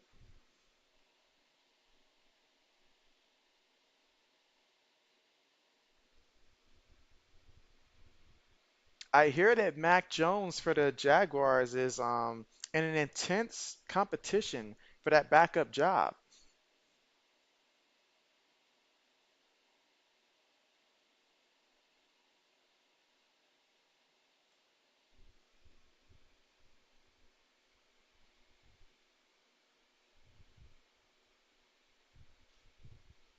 Braden says he will unless they take him out. And so, well, I'm hoping that they keep him in. Braden, tell your team to keep him in because your boy needs it. This other one has failed me, so your boy needs it. Just like I need a stat correction.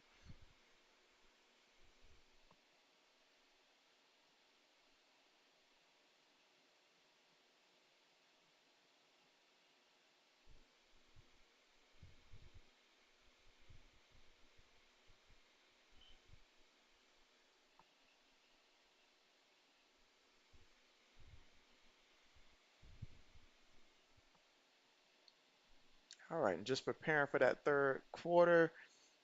Good old Julian Edelman, man. I mean, the last good receiver that we actually had, Julian Edelman.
All right, so again, still awaiting the start of the second half to get that one on the way. And just a reminder that JB's next stream is going to be Thursday night, and that's going to be between the Chicago Bears and the Kansas City Chiefs.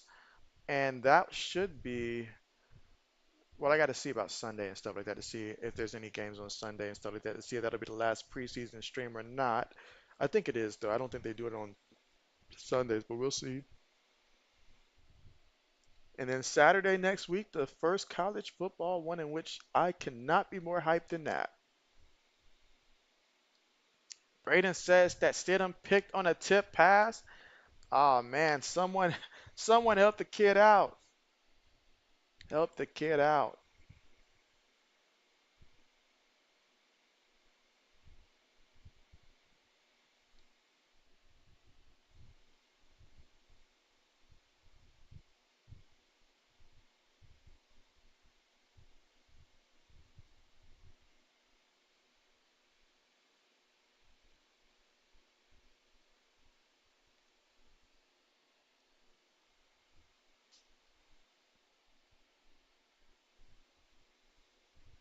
Let's see. Braden says, "Dang, JB, you love streaming the Bears," and so it just so happened to work out that way, Braden. I did think about it, but I was like, like, cause like last yesterday, I really wanted to stream the Ravens and the Falcons. That was the game that was first on my list to stream, but I channel I wasn't gonna be able to get the channel, so there wasn't much I can do. And I wanted to stream an earlier game in the day, so the next one just so happened to be the Bears and the Bengals and stuff like that. And so, but it does feel that way, doesn't it? It feels that way. In all honesty, it does.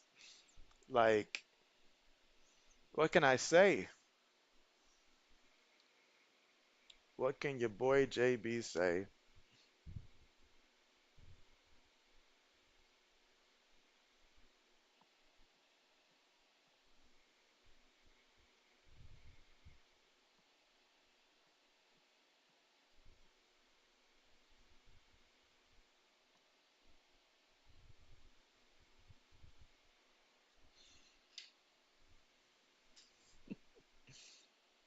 What can your boy say?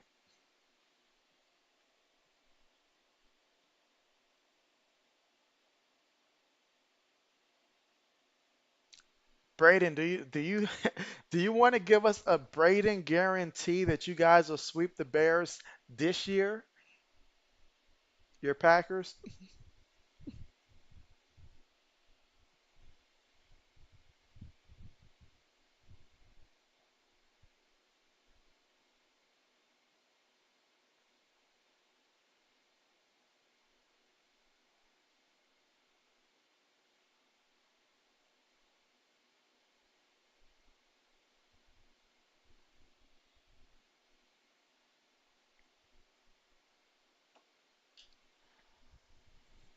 SM, what's good?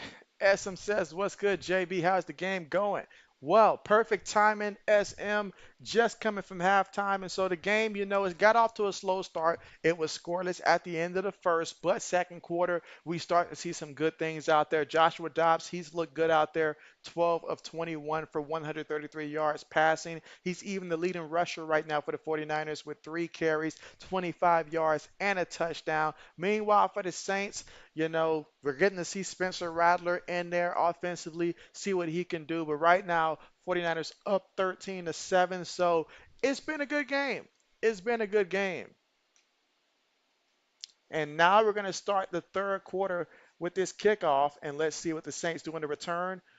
As he has it at the 15 now, 25, and going to get brought down at the 30-yard line. And so that is where the Saints will take over offensively, trailing this one 13-7. But let's see what Spencer Rattler has in store for us here on this drive to start off the third quarter.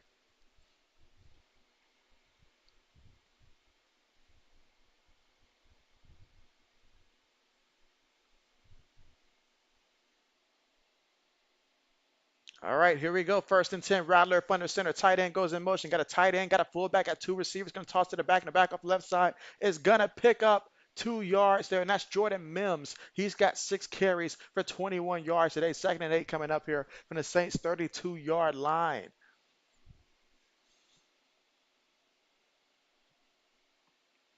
Early in the first quarter, we saw a lot of Taysom Hill, SM. We saw a lot of Taysom Hill.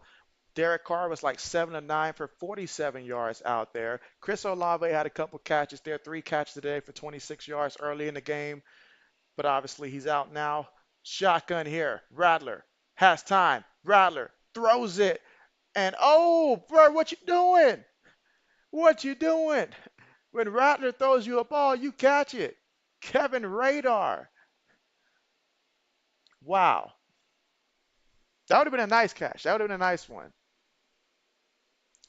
And let's see, RC says, JB, do you like Quitter Talk Sports Channel and stuff like that? And so, yes, RC, yes. Matter of fact, I'll ask you guys, who are some of your favorite like sports talks channel, and what do you like the most about their channel? Meanwhile, passing to try, that was a tight window. Now there is a penalty. There is a penalty. Spencer Rattler says, I'm just like that. Essam says, dropped it, shaking his head right now. Essam says, you don't just drop those passes. You just don't. San Francisco not happy about that defensive pass interference call, but it is what it is, and that's going to gift them with a first down.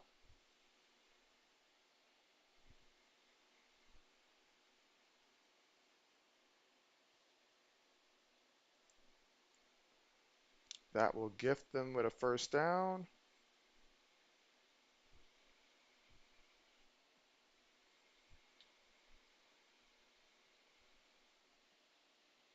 All right, look at Spence on the move. Spence for the run. Slides down there, picks up about 5 or 6 there, but there is a penalty here. Another penalty. I'm seeing too many yellow hankies out there. We're not even a minute into the third quarter here, and already we're seeing multiple penalties on this drive alone. And let's see, RC says, JB, she's the most informative women's college basketball and I'm sorry, women's national basketball content creator out there. And so knowledge is power, that is for sure. And that's great because there's a lot that's out there that's throwing their opinion. But if you can have obviously give your, view on it as well, but also provide facts and stuff like that. Hey, that's what's up. That's what's up. All right, first and 10, tosses it to the back, and look at him pick up 5 yards there on the carry. Again, Jordan Mims busy day, 7 carries for 26 yards.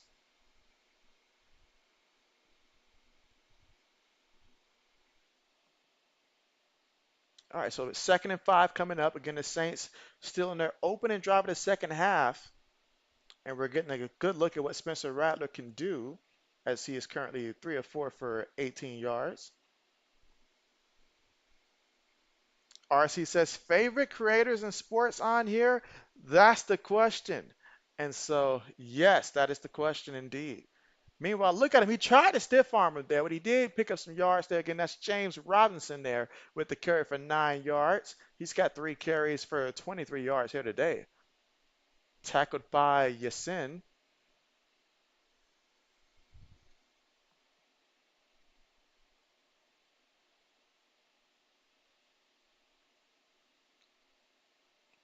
And let me also ask you guys this, in all seriousness. Now, I'm sure you guys know a lot of sports channels and stuff like that. Who do you guys feel like, say, if your boy JB did do some type of like thing where I talked sports and like I needed a co-host and stuff like that, who do you guys feel like would be a great co-host when it comes to like of the other channels that you guys know out there? Now, obviously, there's a lot of sports contents out there, but you guys, you watch different sports people, personality-wise, knowledge-wise, content-wise. Who do you think would be a good match for your boy JB in terms of like if we did some type of like co channel together where we just completely talk a lot of sports content, if that makes sense. All right, 2nd and 10. Hands it to the back, up the middle. Should be a pickup of a yard here. 3rd down coming up. And that's Mahoney. Interesting name there, Mahoney with the tackle. Let's see, Mike says, which NFL team has worse receiving corp? Ooh, that's a question. That's a question there. Because right now, I'm forced to say that the most unproven would be the Patriots right now. I mean, like we have two guys that are basically rookies in Javon Baker, and then you also add Polk in there, a 2nd round pick, so unknowns. The most experienced receiver we got on the roster now, what? Kendrick Bourne, and Kendrick Bourne did absolutely little for us last year. It wasn't his fault though, poor coaching and stuff like that. But so you look at that, I mean, that's yeah, that's pretty bad. That's pretty bad. I mean, Chargers, I can get the case for the Chargers there. I can. But we'll see what McConkey does over there. But that's a good question. That's a good question. That's a good question. And let's see. RC says, JB, you're calm and don't scream. You said respectfully, a lot of content creators do too much screaming. And so that is true. JB doesn't have the energy for screaming. That is for sure. JB, I mean, you guys seen JB with all this gray hair and stuff like that. JB's only 30 and stuff like that. So I cannot be stressed out to be screaming like that. I mean, it takes JB to get really fired up in the middle of a game for JB to start screaming and stuff like that. Let's see. Mike says receiver Kevin Austin, 81 for the Saints. And then Mike Rose, 54, linebacker for the Saints. Let's see, RC says, also when it comes to profanity, I can count on one hand how many times you've used profanity English on your lives or videos, like, and then you're like 98.9 profanity percent profanity free channel. And so, yeah, absolutely, absolutely. And it's always been that way. And so, yes, absolutely. And so, you bring up good points there. You bring up good points. JB's not the kind of person that's about to jump into the locker room and fire up the troops. That's for sure. At least not now.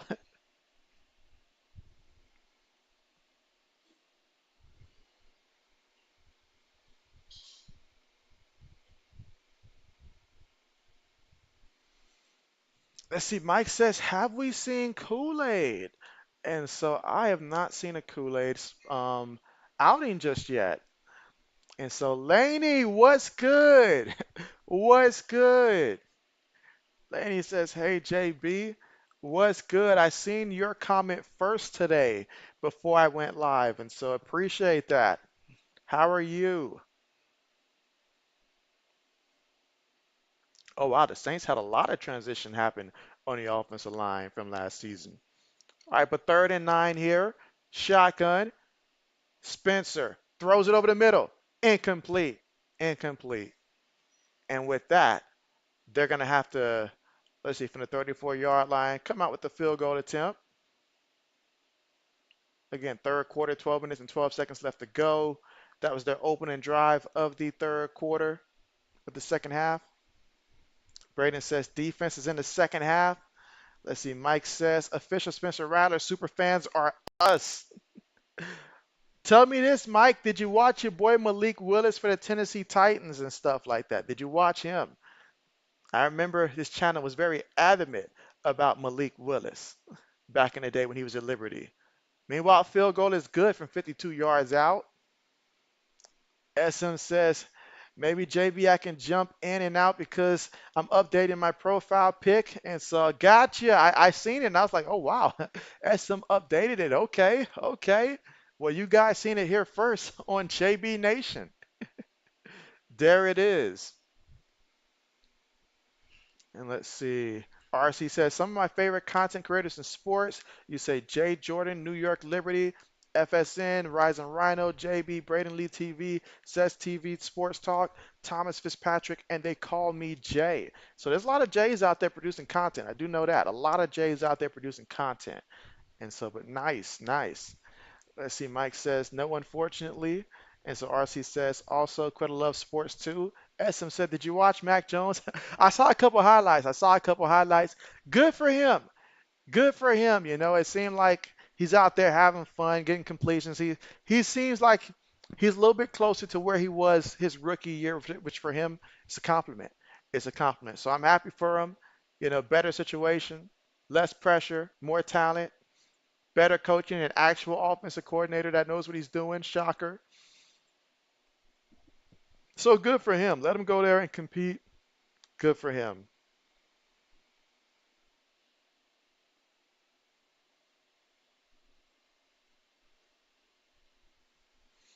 But I didn't watch too much though. I just saw a couple highlights there. Let's see. Mike says reroute Liberty in the chat, and you say I think you and Rhino should do a quarter together one of these games. And so now you know Rhino's always streaming and stuff like that, and so that'd be great and stuff like that. Now I would personally love to have someone that we can like do like in addition to the live streams because the live streams are great and stuff like that, but just to be able to talk sports content and focus purely mostly on NFL, college football, mostly stick to football. So those two would be ideal, at least to start off. Later on, we might can branch some other things in and stuff like that, but mostly to talk NFL and college football, at least to start off and stuff like that. So I would like that. But then again, finding someone who would be able to do it consistently and stuff like that, that'll be, that's the thing.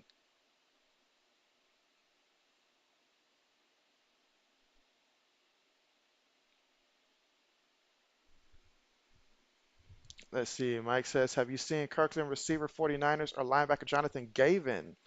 And so, meanwhile, pass there, completed to Cameron Latu for 2 yards there.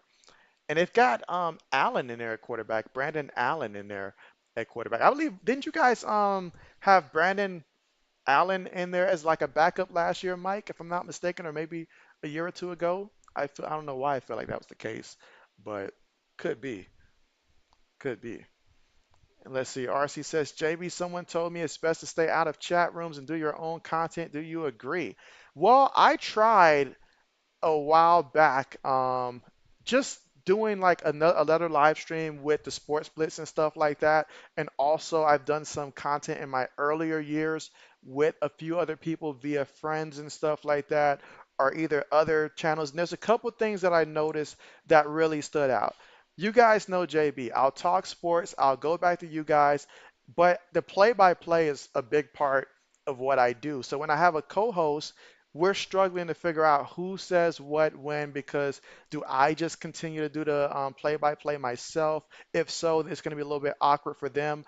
Also, our games may not be the same, like wavelength and stuff like that. His might be before mine, might be before his, so we might not be seeing it at the same time and stuff like that in order to honestly, if we tried to co-host and do the play-by-play. So that limits it to I'd have to just have someone come in as a guest and stuff like that. But still, JB talks a lot.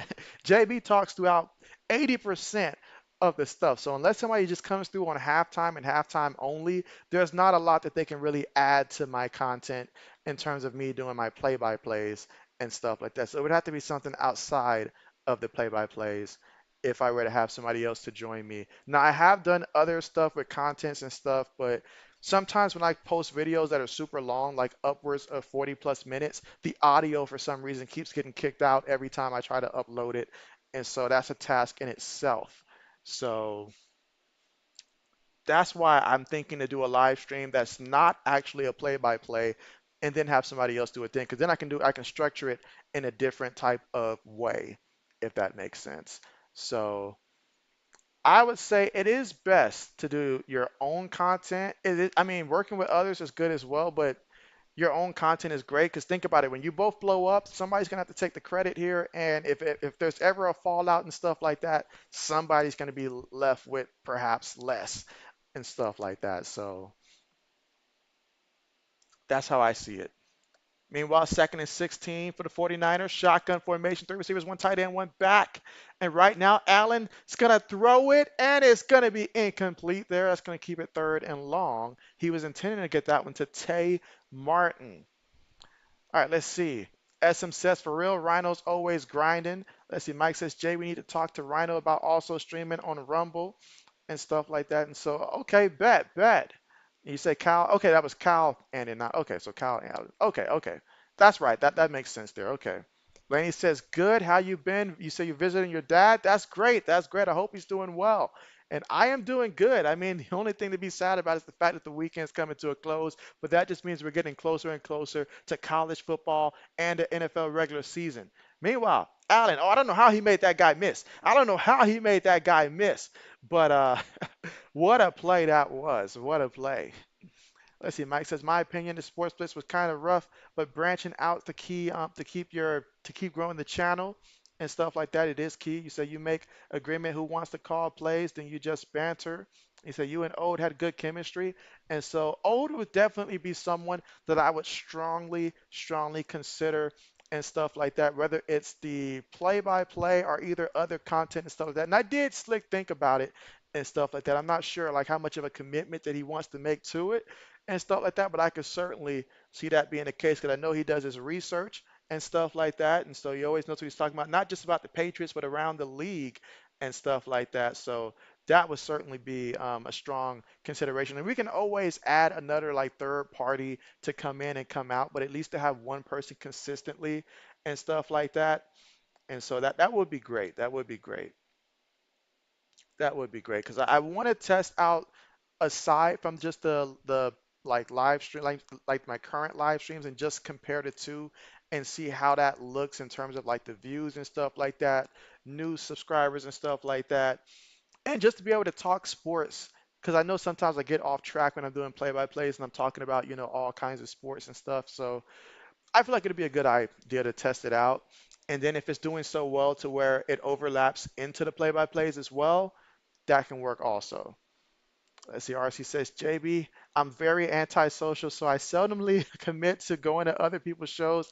I just feel like I don't want to be everywhere where in real life I'm not spreading out everywhere. The thing that held me back like 2 years ago and stuff like that also was that at the time there were severe limitations in terms of if I'm the one live streaming, that meant whoever was coming to my channel it wasn't at that time able to be like broadcast to their channel as well. So it was basically choosing like who's gonna get the views and stuff like that. But now things have changed so much to where that's not an issue anymore like it was a couple years ago. So perhaps the timing could not be better and stuff like that since I am now investing more time in basically trying to improve the channel in different avenues and stuff like that. So SM says, JB, how is Spencer Rattler doing? Let's pull up the numbers here and talk about good old Spence. So give JB 1 second here to get that pulled up real quick.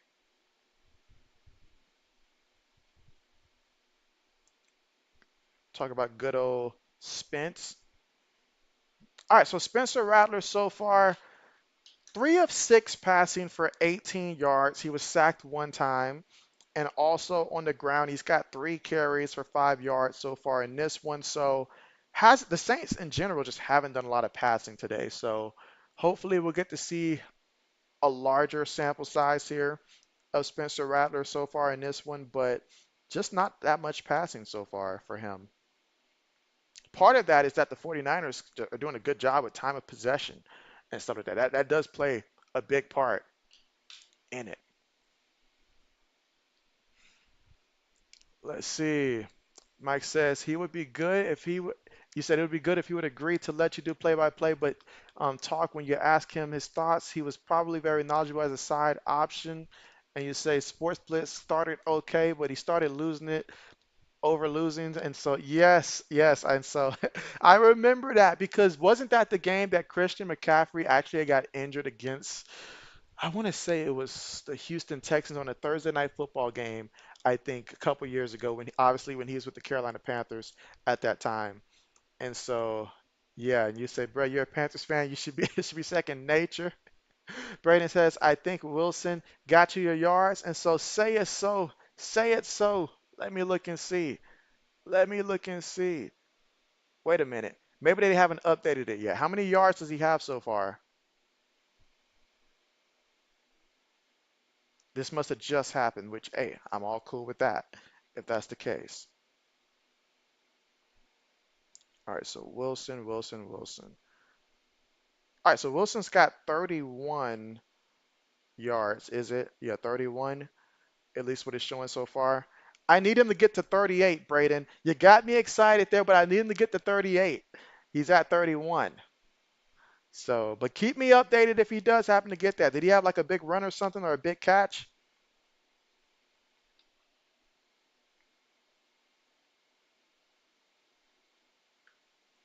Yeah, hopefully he gets more because I've got basically everything else correct. So I just need that. All right, 2nd and 7, shotgun here. Rattler throws it, gets the completion and a first down. Okay. To Bub Means for 9 yards on the play. He's got 2 catches for 16 yards today. Let's see, Mike says, it's ironic. The Patriots fan, the sorest loser fan base, and JB never loses it. And so, yeah, I mean, there's absolutely no way to to just lose it like that. I mean, I got to enjoy something that was not necessarily what every fan gets to enjoy in the good years and stuff like that. So I'm just calm. I'm just calm and stuff like that. I mean, it just baffles me how we just make so many mistakes. But at the end of the day, I'm just a fan. So, but I do know exactly what you're talking about there. Exactly. And so hashtag what are you doing? That's my favorite line there, Mike. That's my favorite line. And stuff like that. Probably other than what's good. Maybe it surpassed it now. What are you doing?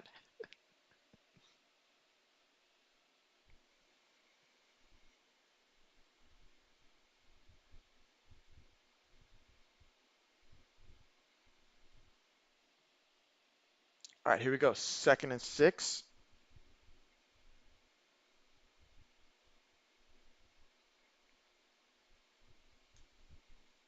Let's see. Mike says 20 years of being amazing. And so, yes, yes. It does put a target on your back, though. All right, but 2nd and 6.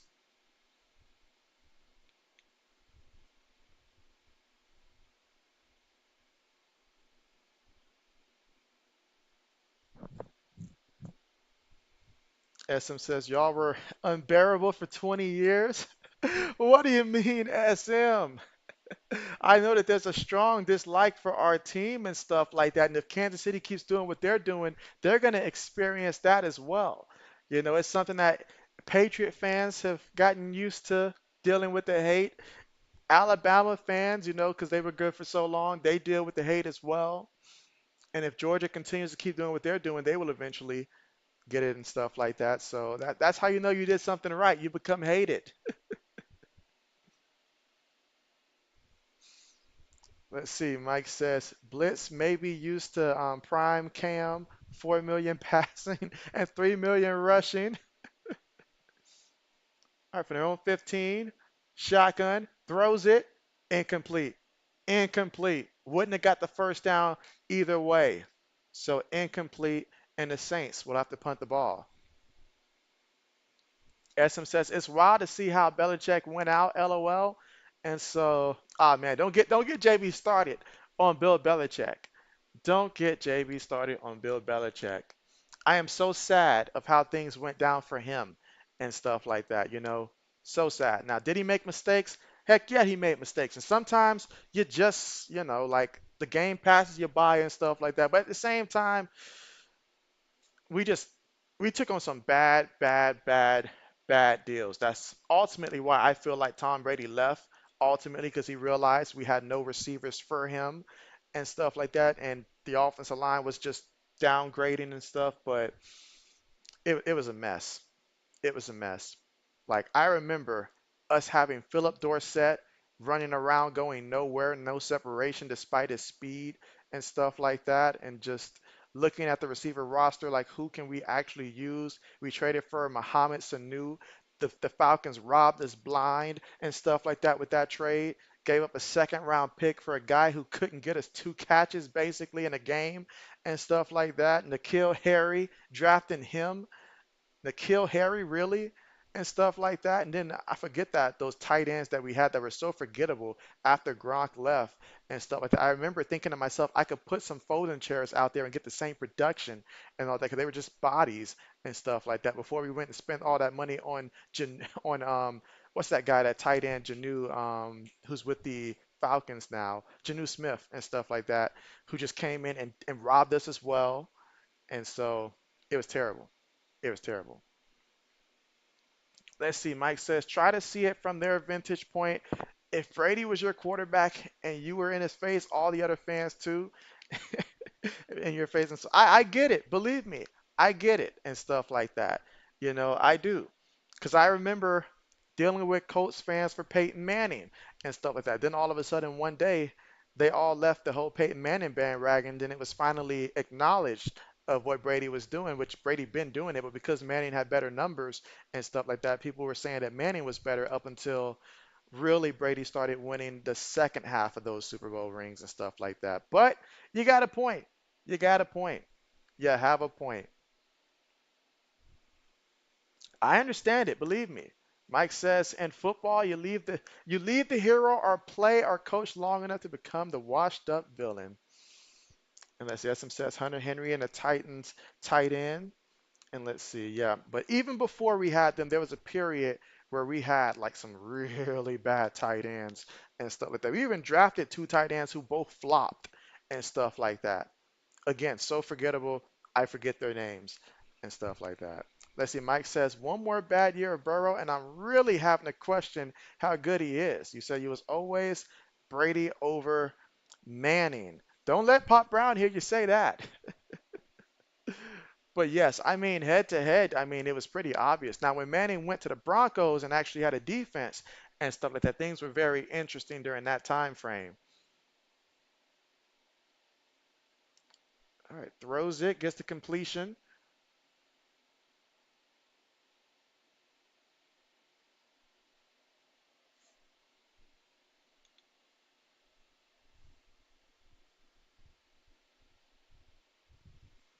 But yeah, everybody hated the Patriot way. That's what I feel like really just stoked it. They hated the Patriot way and stuff like that. All right, but 49ers right now at the 48-yard line of the Saints, and it's a play fake. Looking, throws it, and it's incomplete. Incomplete. Essam says you hated Peyton too. Music to my ears and stuff like that. Music to my ears. But my hatred was for Eli Manning for obvious reasons and stuff like that. But disliked Peyton too. But it was always fun to beat Peyton and stuff like that when it mattered most. But Essam says he was a Favre guy, and so a Brett Favre guy. Okay. Good old Brett Favre. Let's see, quick pass, completed, picks up 4 yards. Now we got third down coming up.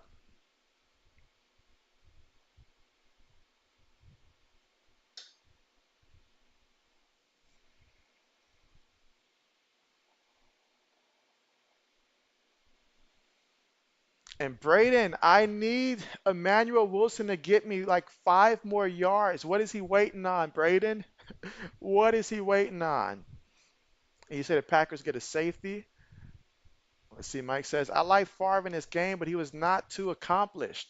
It was always fun watching Favre play, and I'll never forget watching Favre against the Raiders, the time where his father had passed away, in a game in which he was extremely emotional, but he played perhaps the best you could talk about for a Brett Favre, at least with, at that point, statistically speaking. Like, it was just, he was out there throwing it. But I like the fearlessness that Brett Favre played with and stuff like that. He took chances that, hey, I mean, he was going to take that chance. And let's see, RC says, JB, you know what's crazy, man? And so talk to me, RC, what's crazy? There's a lot of crazy things out there. Let's see, Mike says, Gilmore brothers on the Lions and Gilmore with the Vikings. And so I didn't know he was on the Lions there. Okay, I didn't know his brother was on the Lions. Brandon says that Wilson got my yards here. Let me double check this here. Let me double check. Am I dreaming here? Oh, he got it. He got it. Braden, your boy came through. Your boy came through. So my pick three will hit. That's what's up. I'm happy about that. Yes. So I took the over on Emmanuel Wilson at 37.5. That's good. He's got 48 combined for rushing and passing. I took the under for Zach Caloris at passing touchdowns for this particular one at 1.5. He finished with one, in which I think he got that in like his first drive, but didn't get in the end zone since. So that's good. And then Sean Clifford, I took the under, which was set at 99.5 because I knew start like he's going to be in there with like backups going against the Broncos starting unit, and I was hearing a lot of good things about them. So I took the under, and he's done at 43 yards. So yeah, that's good. Great news. Mike says it was the gun sling that was fun. RC says, JB, I was up from 2:30 a.m. to 5:30 working on two videos. I don't know why some people think being a YouTuber is easy, bro. I got one particular friend that says it is super easy and stuff like that. And I'm just like, I mean, it's not. It's I mean it is, but it takes time. Like it takes time, especially depending on your content and stuff like that. Especially if you do more uploading and stuff like that, then yeah, that's why I do a lot of live streams. Aside from the interaction with you guys and stuff like that, it's just it takes a little bit of work and stuff like that, especially since in sports, what we produce has a quick expiration date. It's like buying milk on the same day that milk is about to expire. That's what we have to do when we're in the world of sports and stuff like that. Because what's news today won't be news tomorrow more times than not, or at least it'll be old news. So, yeah. Meanwhile, a 51-yard field goal attempt, no good by the San Francisco 49ers. And Jake Moody, he's in a bad mood after that one.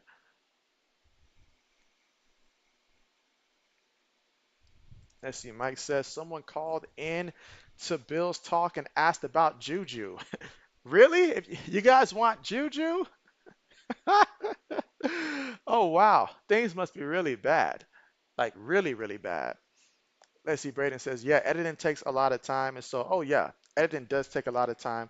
But they lost JB when JB was spending all that time creating videos for like 40 plus minutes, and it's just like my audio was not going over. Like the audio wasn't going, or things that I know I had checked the video afterwards, then it just like half of it not even watchable for the most part. So I was like, yeah, that's not gonna happen. I much rather do like weekly talks where like maybe on a day that I know that the top 25 is being dropped and stuff like that, perhaps, start just do a live, talk about that, talk about some of the upcoming college football games and some of the, key matchups and stuff like that. And then do the same thing for the NFL as well, like perhaps come through and then have Mike give us his weekly, rankings and stuff like that, compare that, stuff like that. So that's what I'm thinking when it comes to that. Let's see. RC says Brett Favre is in his top 10 all time and stuff like that. As some said, we almost got Peyton versus Favre Super Bowl in '09. And so, yes, but something tells me that I think Peyton would have won that time if they faced each other in that one. But I don't know. I don't know. But I do know that I did not want to see Peyton get another Super Bowl ring. So I was thankful that the Saints were able to win. I'm still mad at Rex Grossman and the Bears for not being able to stop Peyton from getting a Super Bowl in Indianapolis and all that. Because Pop Brown being a Colt fan, it would have been nice to see the Bears be able to actually win that one.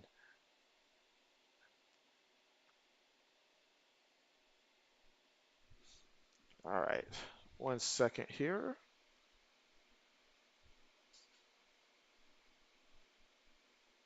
But yeah, Braden, your boy put me in a good mood there that he came through. Emmanuel Wilson. Happy about that.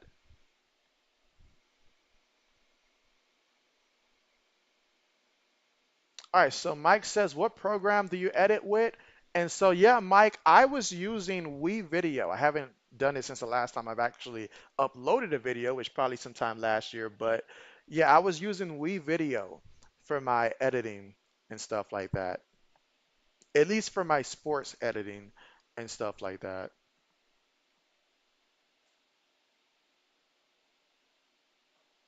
All right, so we got, they'll have to win at least one more play before the end of the quarter. Again, 49ers up 13 to 10, 3rd and 7 right now.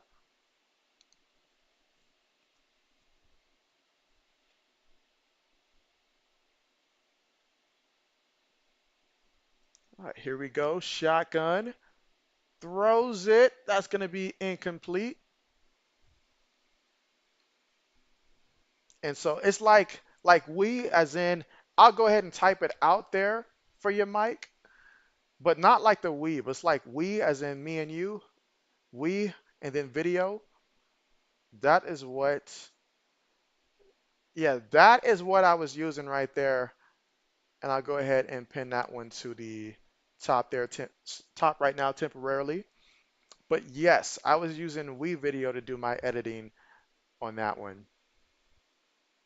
Mike says, do you wave the Wii controller to edit it? That would get you messed up there, Mike. That'll get you shut down because the squiggly lines is going to look like a college football game when you're on the road at a top five ranked opponent at their stadium, down by 30. So, oh man. And Leslie RC says, JB, I don't really like other content creators that love Caitlin Clark. She belongs to you. The selfishness there, RC. You gotta share her. You gotta share her. But I get it. I get it.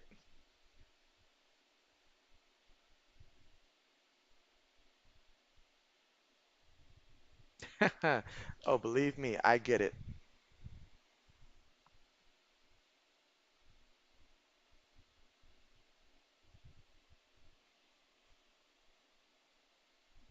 And that's gonna take us to the end of the third quarter. Let's see. RC says, JB, oops, I sounded a little possessive there. Just a little bit. Just a little bit. Just a little bit. And again, we've got 9 votes in the poll, with Matt Corral leading the poll here. Again, this poll was brought to us by Mike, aka Mad Chatter, who brought us this poll. And so, as much as I'd love to say the answer is Adrian Martinez, I will stick with another guy who played for my Birmingham Stallions and Matt Corral. So I'll go with that. Adrian Martinez, it's just an uphill battle for that particular one. You're not going to beat out Tyrod Taylor, certainly not going to beat out Aaron Rodgers there. So, and I don't think the Jets are going to carry around 3 quarterbacks there. But Matt Corral, thanks to the injury to JJ, definitely think so for him. And I can see Ben Januski hanging around. He has a knack of hanging around from time to time. And Luis Perez, I feel like what we saw from the Chargers when Justin Herbert went down last year, that scared a lot of Charger people. Like they they want to make sure they're not in that situation again.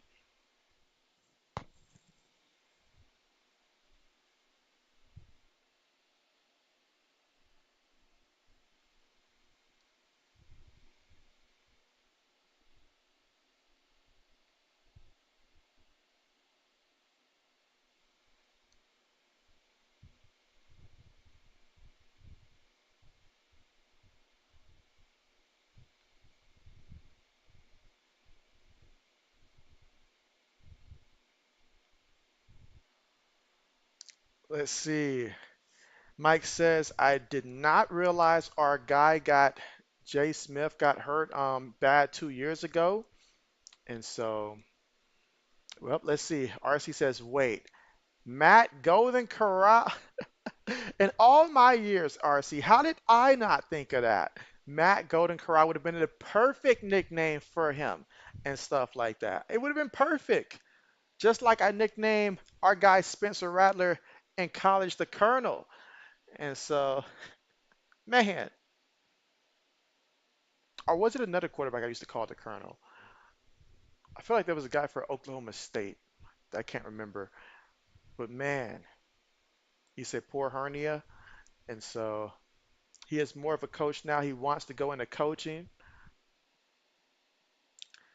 And honestly, for some players, that's the best move.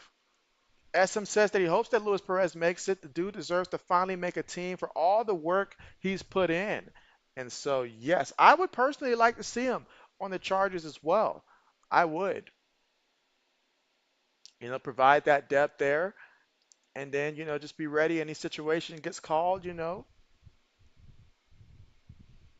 so let's see. Mike says, you know who I'm talking about? Quarterback stallions for Jamar Smith. And so, okay, okay, yeah, yep, that's right, that's right. I was trying to rack my brain there and stuff like that. But yes, because like I found it odd last year when he was just standing there on the sideline, and I was wondering like what type of injury, but I did not know the specifics of the injury and stuff like that. So yeah, in that case, yeah, definitely coaching would be the route in that case.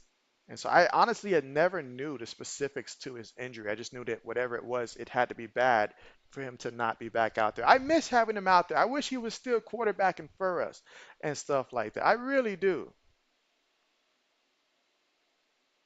But we've seen since then, multiple seasons, obviously still bringing home the chip because it's what we do and stuff like that. But yeah, if it's versus Easton Stick, he should win that one. Perez should win that one. Now, I haven't been watching him in the preseason, but just going off of the fact that we're talking about Easton Stick there, I would think that Luis Perez has himself a very good chance at beating out Easton there for the final roster spot. All right, but here we go for the Saints. Shotgun gets the snap, steps up on the move, and Jake Hayner there runs it for 2 yards there. Third down coming up, third and 17 coming up here from the San Francisco 47-yard line. And again, Hayner so far 1 of 3 for 9 yards. And the Saints trailing 13 to 10. But can they find a way to get some points on the drive? Braden says, we are a kicker. You said, well, our kicker missed a field goal. That's not good. You never want to see a kicker miss it, whether it's preseason, whether it's regular season. You don't want to see it miss. I heard something like Koo missed 3 field goals. I don't know if that's accurate or not. Did Koo really miss 3 field goals? I thought he only missed if your boy took the over for him. Throws it to the tight end there, gets smacked, brought down, picks up 4 yards there, and that's Mason Fairchild with the catch, his first catch of the game at tight end number 82 for the Saints.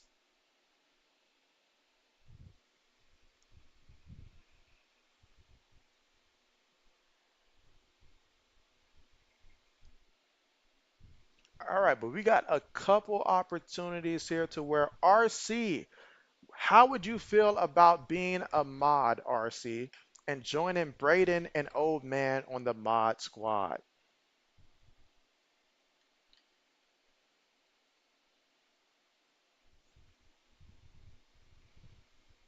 Let's see, Mike says, I'm ready for our UFL to expand. And so, yes, there's a lot of talent. And I'm not going to lie.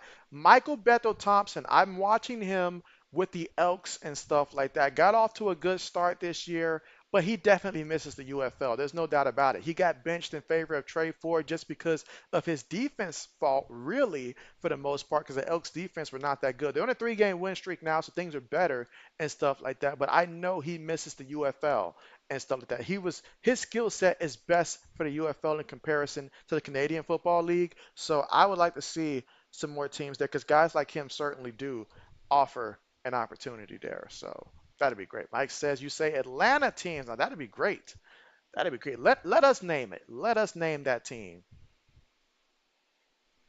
You say best case in 2026, the New Orleans Breakers return. But yeah, RC, I may end up making you a mod here if you're good with that. SM says, I hope the UFL is here to stay.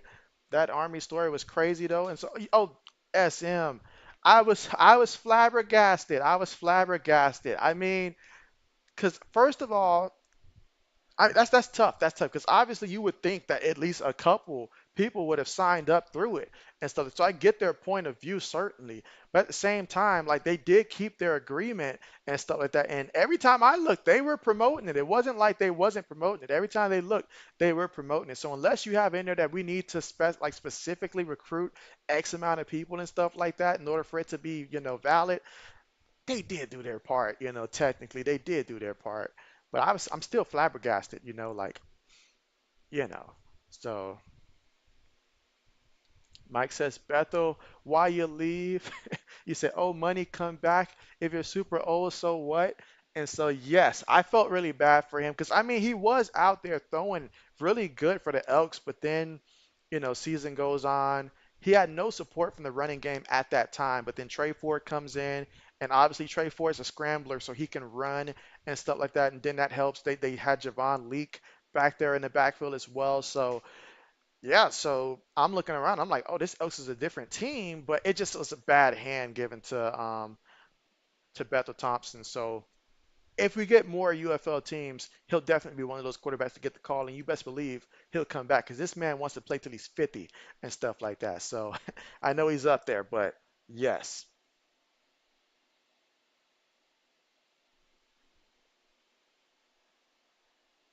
and not just him, other guys as well that I'm sure would love to have that opportunity. All right, but here we go for the San Francisco 49ers from their own 20-yard line here. Tight end going in motion. Two receivers, two tight ends, one back. Play fake, bootlegging, throws it, gets it to the tight end, and the tight end is going to rumble for 14 yards there. Make it 13 yards there to Braden Willis. And that's Mordecai back there at quarterback for the San Francisco 49ers. We are getting deep in the depth chart today. Let's see, Mike says, Rock don't really care about your UFL insider claims. He's doing it for friend and ex, but she don't have the money. Again, here in the fourth for 12 minutes and 48 seconds to go. Gives it to the back, and the back is going to pick up 3 yards there. Again, that's Matt Breda. He's got 4 carries today for 19 yards. Good old Matt Breda. Ooh, you say that. Honestly, Stinson Bennett should be in a UFL. You know what? I could see that. I could see that. I really could. So that would be good.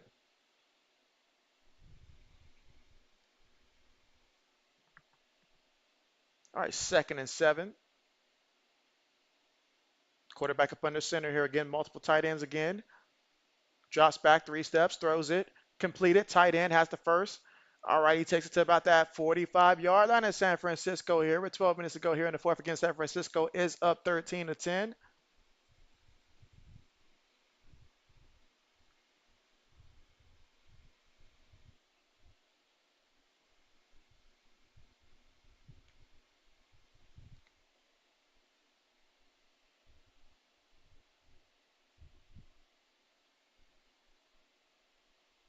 All right, quarterback up under center. Tight end goes in motion here.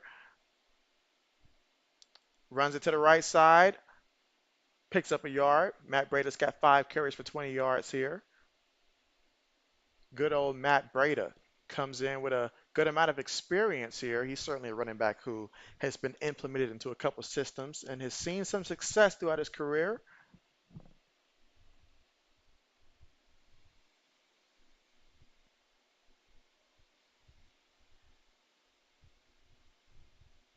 I wonder who's going to be like I guess the remaining running backs for the Broncos and stuff like that. I know different game, but wonder who's going to step up and really be that guy because I've been waiting on Javonte Williams to step up and reclaim that position, but I don't know. As SM says, he probably should, but you can tell that McVay loves him. I don't think they're cutting him.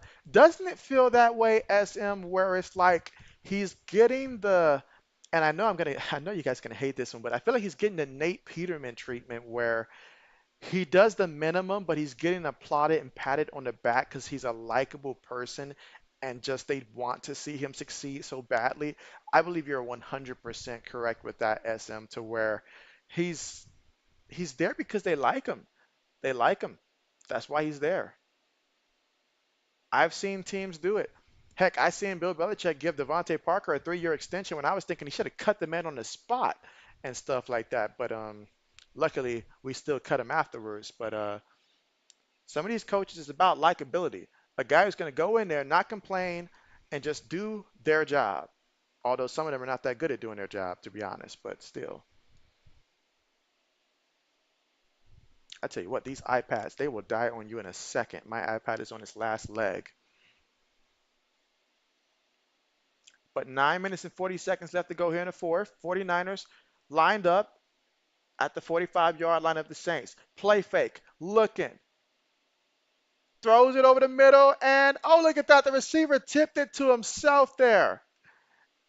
And that is Danny Gray, the SMU product, in his second season with the catch. Picked up 13 yards. And again, the pass by Mordecai got to him. That time, went out, cut back in, found his space, tipped it to himself there. Oh man, how do you tip it to yourself in the middle of the field and not get hit afterwards? I have no idea. Let's see. Mike says that Breland speaks doing good. You hear? Let's see. SM says, yeah, definitely JB was the same way with John Wolford. And so, oh man, good old John Wolford. Yes, you're right. You're right. You're right. And as a fan, there's nothing more frustrating than to know that we see with our own eyes that such and such don't have it. My man went out there in the preseason and threw 4 picks. And it was really 5, but the referee saved them, said, we're not going to let you do it. You know, Sean McVay slid him that 5, and then he took back that. He threw a penalty out there. But 4 picks in a preseason game? What? Are you kidding me? If that's not a red light, if that's not a red sign, I don't know what is. That's like going on a date with someone who absolutely is abusive in more than one way and stuff like that, stole from you, flatten your tires, bust your windows, and you said, you know what? I still like this person and stuff like that. This person is exactly what I'm looking for and stuff like that. Just give it some more time. That's exactly what this is equivalent to doing. Braden says this Packers Broncos game has been ugly. And so what's the score right now? Is it still 20-0? And to be honest, Braden, I mean, you guys kept out a lot of starters while the Broncos decided that they were going to play some of their starters early. And so I guess this was sort of to be expected in a way. Obviously, you hope it doesn't be this bad, but, you know,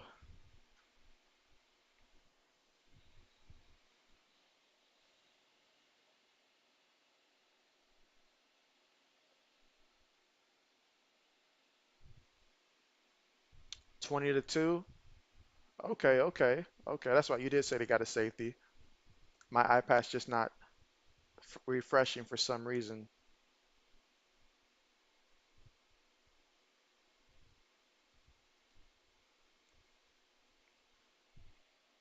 Who's been playing better for you guys so far at quarterback, though?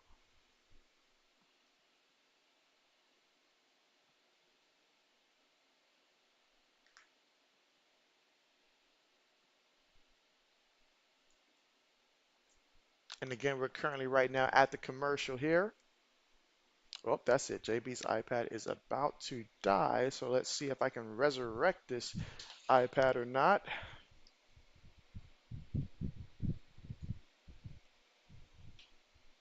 Hopefully that works. Braden says, yeah, I know, just haven't been impressed by the offense at all. All right, so Michael Pratt's been the more impressive of the two. Okay.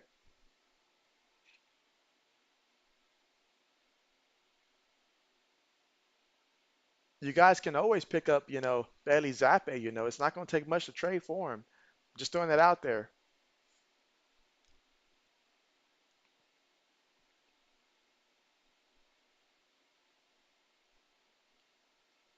The reason why JB really hates coaches having favoritism towards mediocre quarterbacks is because I sat there and I watched with my own eyes back, being an Ohio State fan, watching Urban Meyer have this man crush, it felt like, on JT Barrett. And don't get me wrong, JT Barrett, great leadership skills. However, from a passing perspective only, he left a lot to be desired at that time and stuff like that. And I could see a couple quarterbacks on the bench who were better at throwing, including the late Dwayne Haskins and stuff like that.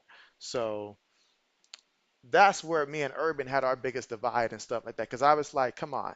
Even Nick Saban saw in the championship game that putting Tua in over Jalen Hurts at the time was the better move for the team and stuff like that. But Urban chose to be faithful to his guy instead. So I cannot stand when a coach is just too faithful to a player to a fault and stuff like that. So that's what I don't like. Braden says, nah, we're good. I hope Pratt is our backup. Bet. All right, 49ers here, second and 10. Shotgun. Draw play off the right guard. Going to get brought down, picks up 2 yards. Matt Brady's got 6 carries, 22 yards. Laney says, where is Bo Nix at tonight? Bo Nix actually got the start in that matchup. And man, my tablet died and stuff like that. So let me look it up and see the actual numbers. But I know he did throw a touchdown earlier in the first half. He got the start tonight, so he played first. And obviously, with it being a preseason game, eventually they moved on to Jarrett Stidham. But let me see if I can pull up the numbers for Bo Nix today. Meanwhile, third and 8 here for the 49ers. Let's see if Mordecai has what it takes to get the first. Shotgun, snaps it, looking, throws it. Incomplete. The DB read the route there. Incomplete. Sorry, that is not going to go through your card. It's been declined. All right, let's see if I can get this. All right, so Bo Nix today was 8 of 9 for 80 yards passing, 1 touchdown, no interceptions. So Bo Nix did his thing. He did his thing out there. He also ran the ball 3 times for 12 yards. So they didn't keep him out there. Obviously, I don't know. I assume it couldn't have been that long and stuff like that for maybe a couple drives and stuff like that. It looks like since he was 8 of 9 for 80 yards and a touchdown, but it looks like he went to work out there. So not bad at all. Averaging 10 yards to completion, so he was getting first downs. But do keep in mind that this was against the Packers backup. So the Broncos, they played their starters. The Packers came into the game saying, we're not going to play our starters. So therefore, he got to go against, some of the, they might not have all been backups, but at least not majority of the starters. So there you go. Laney says, I know Wilson is not doing work for Snot. And so, yeah, Zach Wilson is 1 of 5 right now for 22 yards. 22 yards, 1 of 5. And this guy used to be the Jets starting quarterback, guys. This is who the Jets drafted. They believed in this guy. They took him with the second pick. That's why the Jets are the Jets. But yeah, I mean, yeah, that just awful. At least at the time where I looked at that, that was awful. So yeah,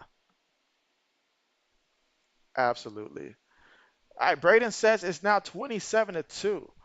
Mike says Bo Nix has the footwork like Bryce, no windup. No windup. Braden says, I feel like I've seen this score before. Yes, 27-2. Man.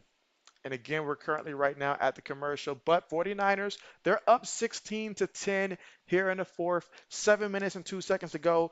And once again, your boy's going to be back on Thursday, live streaming again. Yes, we're going to see the Chicago Bears one more time. Do bear with me. We're going to be watching the Bears again. It just so happened that's how it works out there. I promise I'm not trying to give them any extra attention and stuff like that. But we're going to be watching the Bears versus the Kansas City Chiefs and stuff like that in the preseason here on Thursday. And then Saturday, we'll get to watch Florida State versus Georgia Tech. And if you like college football here, you've got to be excited. Two teams in the ACC. Florida State on the AP poll, I think, is ranked number 10, if I'm not mistaken, and stuff like that. And although Georgia Tech is unranked, they had a pretty good season last year, and they were known to pull a couple upsets. And so that game will be in Ireland. So we'll see how that one goes. I am looking forward to it.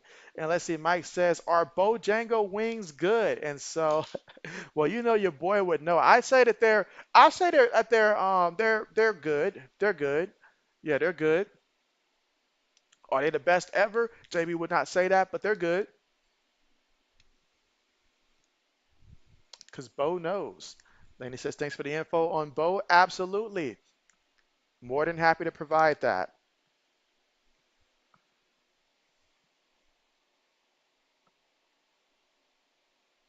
All right, so kickoff about to be on the way.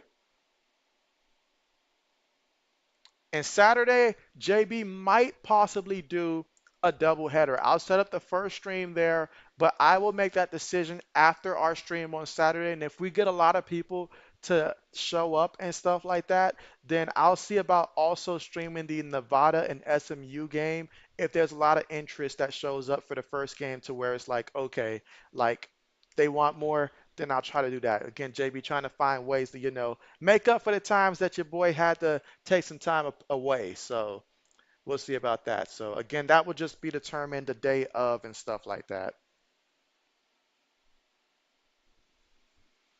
RC says, JB, what quarter are you in? We are in the fourth quarter. Fourth quarter with about 6 minutes and 58 seconds to go. 49ers are up 16 to 10.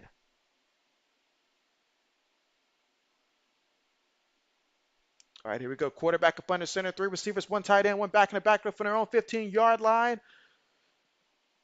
Snaps it, feeds it to the back up the middle. And so that's going to be a pickup of 3 yards by Jacob Kibati. RC says, JB, how many people need to show up?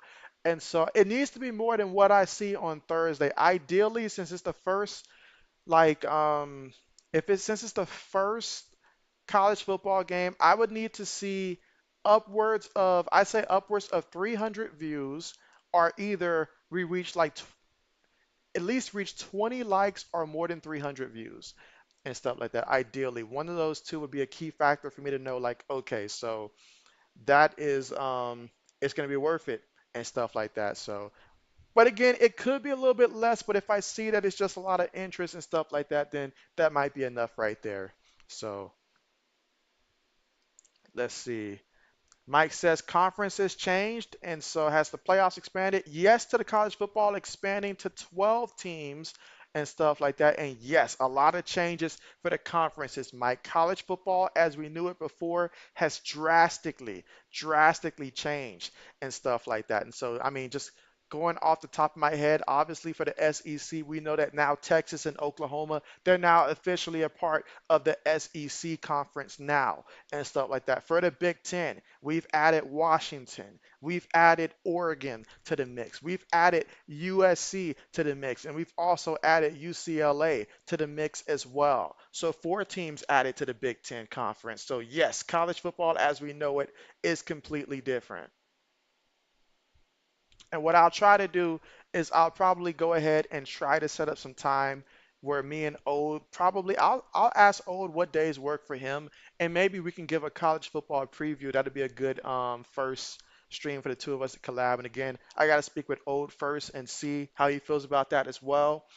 But we might can do something like that, and I might just dedicate maybe 1 to 2 hours on it to where we can just talk college football and stuff like that. And so what's this Friday? I feel like this Friday is actually my fantasy football draft. So maybe I might have to do it perhaps. I'll just have to talk with him on when to do that. Maybe it'll be before Thursday or something like that. But I just remembered on Friday I have my fantasy draft. So unless I do it before my fantasy draft, perhaps. We'll see. SM says Cardell Jones should have declared for the 2015 draft. Honestly, as a Buckeye fan, I could have told you back then the kid was not going to be it, but I was super happy and I did want him to get drafted, just obviously not by my team there. But obviously, being an Ohio State quarterback, he won his championship and stuff like that. But there was one thing that I realized about Cardale Jones that was so true. He could not play without Devin Smith, who was a receiver who he had during the championship year. Because Devin Smith was a great deep ball threat and stuff like that. And so those two had a connection that I equate to what, and I know this is going to sound weird, but what Bailey Zappe and Tyquan Thornton have with each other. They're great together, but only together. They can't work with anybody else. And so Cardale Jones could not throw it to anybody else on a consistent level. So when you took away Devin Smith because he graduated and was drafted by the Jets and stuff like that, Cardale Jones did not have his guy to go deep to anymore. And it was either go deep or he would just take a couple of steps, then run straight up the middle. There was no thought process to it. He was just a bowling ball run straight up the middle. And it worked because there was no film on him. We had a good offensive line that time, and the team rallied around him and stuff like that. Because JT Barrett again got injured during that stretch against Michigan. But my man did not even like using the laces to throw the ball. That tells you everything you need to know. He did not like going to classes either, Cardell Jones, and stuff like that. So he wasn't a student of the game.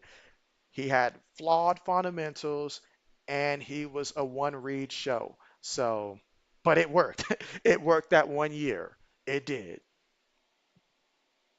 We had some crazy stuff happening at that time. I mean, we had a quarterback had to go pick up the other quarterback from a what was it, a DUI or something like that, and so it was insane. Meanwhile, pass there incomplete. Fourth down coming up. RC says, so what are they now in layman's terms, JB, the Big 16 or something? And so we're still gonna rock that Big 10, but believe me, it's not been 10 teams in a minute and stuff like that. So RC says, JB, what do you need to do before Friday's fantasy football draft? And so in terms of connecting with O to just see if I can, well, I know that both of us are going to be doing our fantasy draft, so maybe it's possible I might do a live stream for our fantasy draft and stuff like that, but I need to make sure that I mentally that I'm in the right spot to where I don't draft the player too high, know what players I want from each round and stuff like that. But for in terms of talking about college football, I do want to do something where I just talk about the upcoming week for college football. And then, like, we can talk about the week 0 schedule, some of the changes and stuff like that, the transfers. There's a bunch of things that I'll have to put together a game plan for because this would be something new and something that would actually require, for research, not just for myself, but if O does it as well, in which I know that he's already been pretty much researching this entire time for fun. So stuff like that, so we have content to actually talk about, and when some people and just open it up for, an interactive conversation about the upcoming season and stuff like that. So I think that'd be fun. Let's see, Mike says we don't do college football. You say you're a Yankee, but you try. And so bet. As RC says, JB, when my chat section is loaded on live stream, it throws me off because I pay more attention to the chat, what I have to say. And so, yeah, I mean, it's it's all about, I guess, the structure and making sure that you do have obviously the time and stuff like that. But I certainly get what you're saying. I certainly get what you're saying. Let's see, Mike says JB always takes advantage of other players in fantasy. Hashtag please. That is not so. RC's actually joined the fantasy league. He's the only new person in the league this time and stuff like that. So I'm looking forward to having him in our league. But yes, Friday is going to be it. SM says, I thought Mariota was going to light the league on fire. And so I thought he was too at first. I really thought he was and stuff like that. I was shocked that Chip Kelly didn't find a way to draft him. And I wonder how things would have been a little bit different if Chip would have found a way to draft Marcus Mariota, considering those two had each other in college and stuff. If he would have had that chance to draft him, I wonder if maybe that could have been different. Because I do believe football is about circumstances. Getting drafted to the right place can ultimately help some guys with their careers. There's some guys that no matter where you put them, they're just not going to work. Stinson Bennett's one. But other guys in the right system at the right place, the right time, it can work. Now, on 2nd and 5 for the Saints, they're going to hand it to the back, and the back is going to fight forward here, pick up 2 yards on the play. Braden says, done watching the Packers game now. Braden, it's just the preseason, right? So it'll be okay. It'll be okay. RC says the Mad Chat is going to treat me like the new fish. And so, well, Mike actually, he's not in our fantasy league and stuff like that, but he knows that old man and I, we might have had a couple trades in the past that maybe old man, if he had to do it all over again, perhaps he wouldn't do it again. I would like to think and stuff like that. Oh boy. Let's see. Mike says he does Iowa. We have feelings. We have feelings. You say Mariota hashtag live in chief hashtag horrible. Ouch.